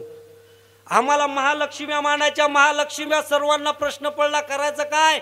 डॉक्टरनं सांगितलं 4 दिवसाच्या आत तुमचा पेशंट तुमच्या हातातून जाते. महालक्ष्म्या मांडल्या तर होईल काय, करायचं काय. सगळ्यांनी हिंमत धरली, चला मांडू देऊ, काय होते तर बघू. महालक्ष्म्या मांडल्या. 4 दिवसानंतर म्हातारीनं अर्धी पोळी खाल्ली. सतकोरची कितीवर गेली, अर्धीवर. पायता पायता मसारी टंगटण आहे का नाही, का टंगटण आहे. आपल्या संचितामध्ये अन्न शिल्लक आहे ना. सकाराम बाबाच्या मंदिरामध्ये कार्यक्रम आहे, इथं पंगत आहे, तिथं पंगत आहे. आमची आजी आडवत नाही चुलत्याले, दे बाबू, देवाचंच आहे, देवाला काय ना काही देणं येणं. संचितामध्ये आपल्या अन्न शिल्लक येणं, मरण कुठलं. आपल्या संचितामधलं अन्न संपलं ना, तुम्ही कुठं न्या, मुंबई न्या, नागपूर न्या, येणार तो घरीच. एक जण म्हटला, महाराज मी माझ्या घराच्या वास्तू शांतीला 13 पोते अन्नदान केलं, मग ते माझ्या संचितामध्ये जमा झाला असेल ना. महाराज म्हटले नाही, ते तुझ्या घराला इडा पिडा होऊ नये, कुठली काळी जादू होऊ नये म्हणून ते पुण्य तिकडे गेलं. एक जण म्हटला, महाराज मी माझ्या मुलाच्या बारशाला 12 पोते अन्नदान केलं, मग ते तर माझ्या संचितात आला असेल ना. महाराज म्हणतात ते बिन तुझ्या संचितात नाही आलं, ते तुझ्या मुलाला सटवाईनं पोतामायनं मरमायनं खाऊ नये म्हणून ते तिकडं जमा झालं.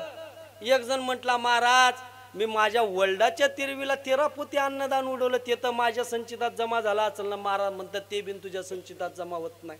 मग ते कुठं गेलं, ते तुझा बाप दक्षिण द्वारनं जाऊ नये, चांगल्या कर्मानं जावं म्हणून त्या मुलीच्या लग्नात 15 पोते अन्नदान केलं, मग ते तर माझ्या संचितामध्ये जमा झाला असेल ना. महाराज म्हणतात ते बिन नाही तुझ्या संचितात जमा झालं, ते तुझा मुलीचा संसार चांगला व्हावा, सुखाचा व्हावा म्हणून ते तिकडे गेलं.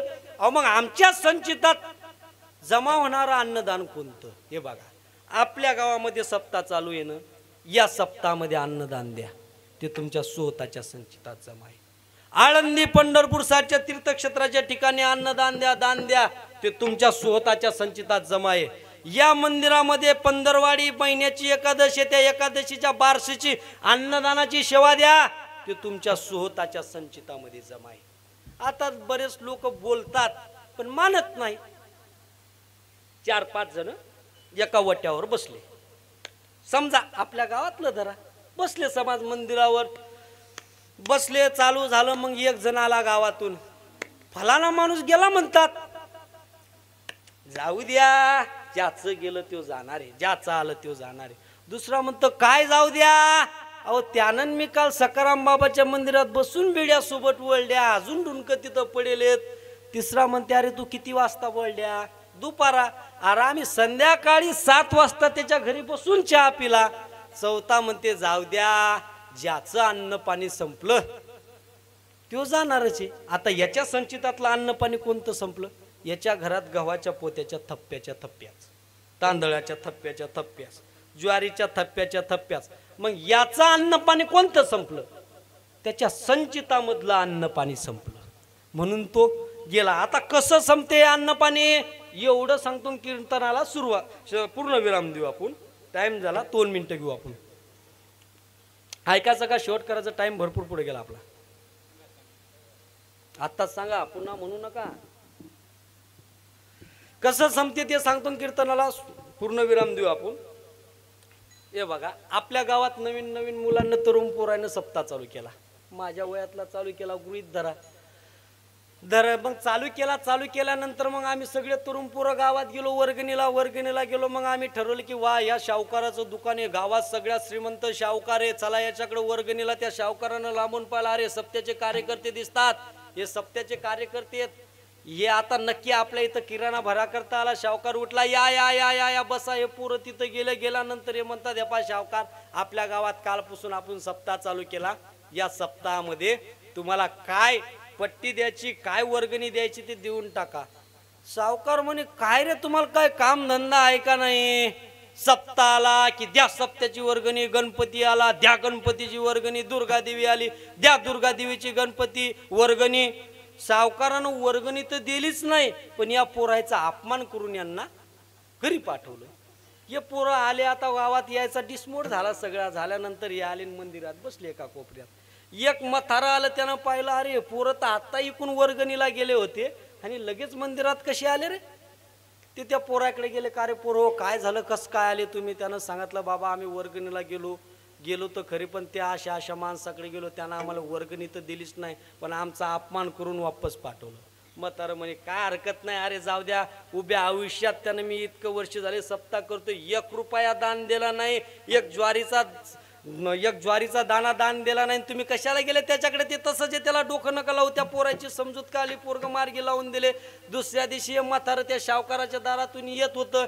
त्या शाहूकाराच्या घरी त्याच्या मुलाला पहा करता पाहुणे आलेले होते. या म्हाताऱ्यानं ते पाहिलं, या पोराकडे गेलं दुसऱ्या गल्लीत. त्या पोराला म्हणते, पा तुम्हाला त्या शाहूकाराची वर्गणी पाहिजे का?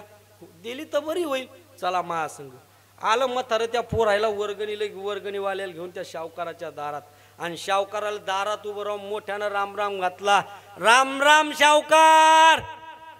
या शाहूकाराने वर्गणीवाले पोरांनी म्हातारं पाहिले की मान खाली टाकून देऊनच राम राम घातला. राम राम. त्याच्या लक्षात आलं ना, काय शाहूकार, हे काल पोरं तुमच्याकडे वर्गणीला आले होते, म्हणतात काय आपल्या वाट्यावर येते ते देऊन टाका. उद्या सप्त्याचा हिशोब झाला, आपलं नाव त्यात नाही दिसलं की बरोबर नसते. गाव काय म्हणत असते, लोक चर्चा करत असतात, काय द्यायचं ते देऊन टाका ना. आता या शाहूकाराला पाहुण्यासमोर नाही तर म्हणता येणं, आणि उद्या हो म्हणावं तर खिशातलं जाते. मग करावं का? हे शाहूकार घरात गेला बायकोजवळ. बायको तशीच होती, त्याची लवंगा मिरची. ते त्या बायकोला म्हणते, हो व ते म्हातारा आलं होतं त्या वर्गणीवाल्या पोरायला घेऊन आपल्या दारात, काय करू? ही बाई म्हणते, काय करू? आम्ही का तुमची मालकीन आहे का? तुम्ही तुमचं पानं काय करायचं? तर अहो मालकीन नाही तर कोणी, हळू बोल, पाहुणे उठून जातील. तुम्ही मालकीन नाही तर कोणी? ही उदार बापाची लेक. जा शेरभर ज्वारी देऊन टाका. दिली शेरभर ज्वारी देऊन टाकली. ती शेरभर ज्वारी घेतली, या पोरानं दळून आणली, महाराज लोकायला जे खाऊ घातली. ती शेरभर ज्वारी त्या शाहूकाराच्या संचितामध्ये जमा झाली. पाहुणे रावणे गेले. संध्याकाळी शाहूकार निवांत बेडवर झोपला आणि विचार करे, कधी नाही दिलं शेरभर गेलं, कधी नाही दिलं शेरभर गेलं, कधी नाही दिलं. आट्याकाला बीपी वाढली, कुचकलं, मेला शाहूकार.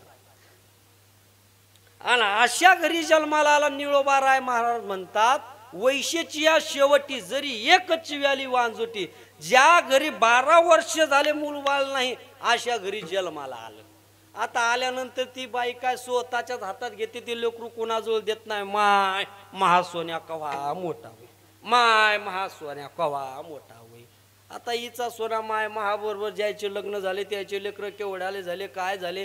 आता हिचा सोन्या पायता पायता नेमका रांगायला लागला, नेमकाच पायावर उभा राहायला लागला. 2-2 3-3 दात आले आणि चतकोर चतकोर ज्वारीचा भाकरीचा बारीक बुगा करून त्यात दूध टाकून चमच्यानं चतकोर चतकोर भाकर खायले दिकला. आता ही चतकोर चतकोर भाकरीचा कालान ती शेरभर ज्वारी किती दिवस जाईल? 1 महिना, 1.5 महिना, 2 महिने धरा. 2 महिने झाले याच्या संचितातली ती शेरभर ज्वारी संपली. शेरभर ज्वारी संपली की हे कुचकून कुचकलं. ती बाई म्हणते माय महासोन्या कसा गेला. अहो तो शेरभरच देऊन आला आणि जगल कुठला? भोगतो ना घडे संचिता वाचून करावे ते मनी समाधान. हे बघा या ठिकाणी आपला सुंदर सप्ताह चालू आहे. परमपूज्य ब्रह्मलीन श्री संत सखाराम महाराज यांच्या दरबारामध्ये महाराजांचा जर चरित्र भाग सांगायचा झाला तर महाराजांचे खूप खूप असे अनुभव आहेत, फक्त आपण मानत नाही. महाराज समवल्यानंतर महाराजांचा मी सुलतानपूरमध्ये माझे 15 दिवस महाराजांच्या सेवेत आहेत. पहिले 8 दिवस सुलतानपुरात, नंतर 8 दिवस आपल्या इथं. महाराजांचा त्या दिवशी एक अनुभव सांगितला. त्या खोलगडे सरने कीर्तनामध्ये ज्या वेळेस महाराज समवले, ईश्वर बाबा आपण साधा जर एखाद्या झाडाजवळ पुंजाना पेटवला तर ते झाड करपते, ते झाड आळते किंवा जळते. महाराजांना ज्या ठिकाणी अंतविधी दिली त्या भोवताल सगळी पळाटी होती म्हणत, आणि त्या पळाटीच्या एका पण झाड करपलेलं नव्हतं का, जळलेलं नव्हतं का, आळलेलं नव्हतं.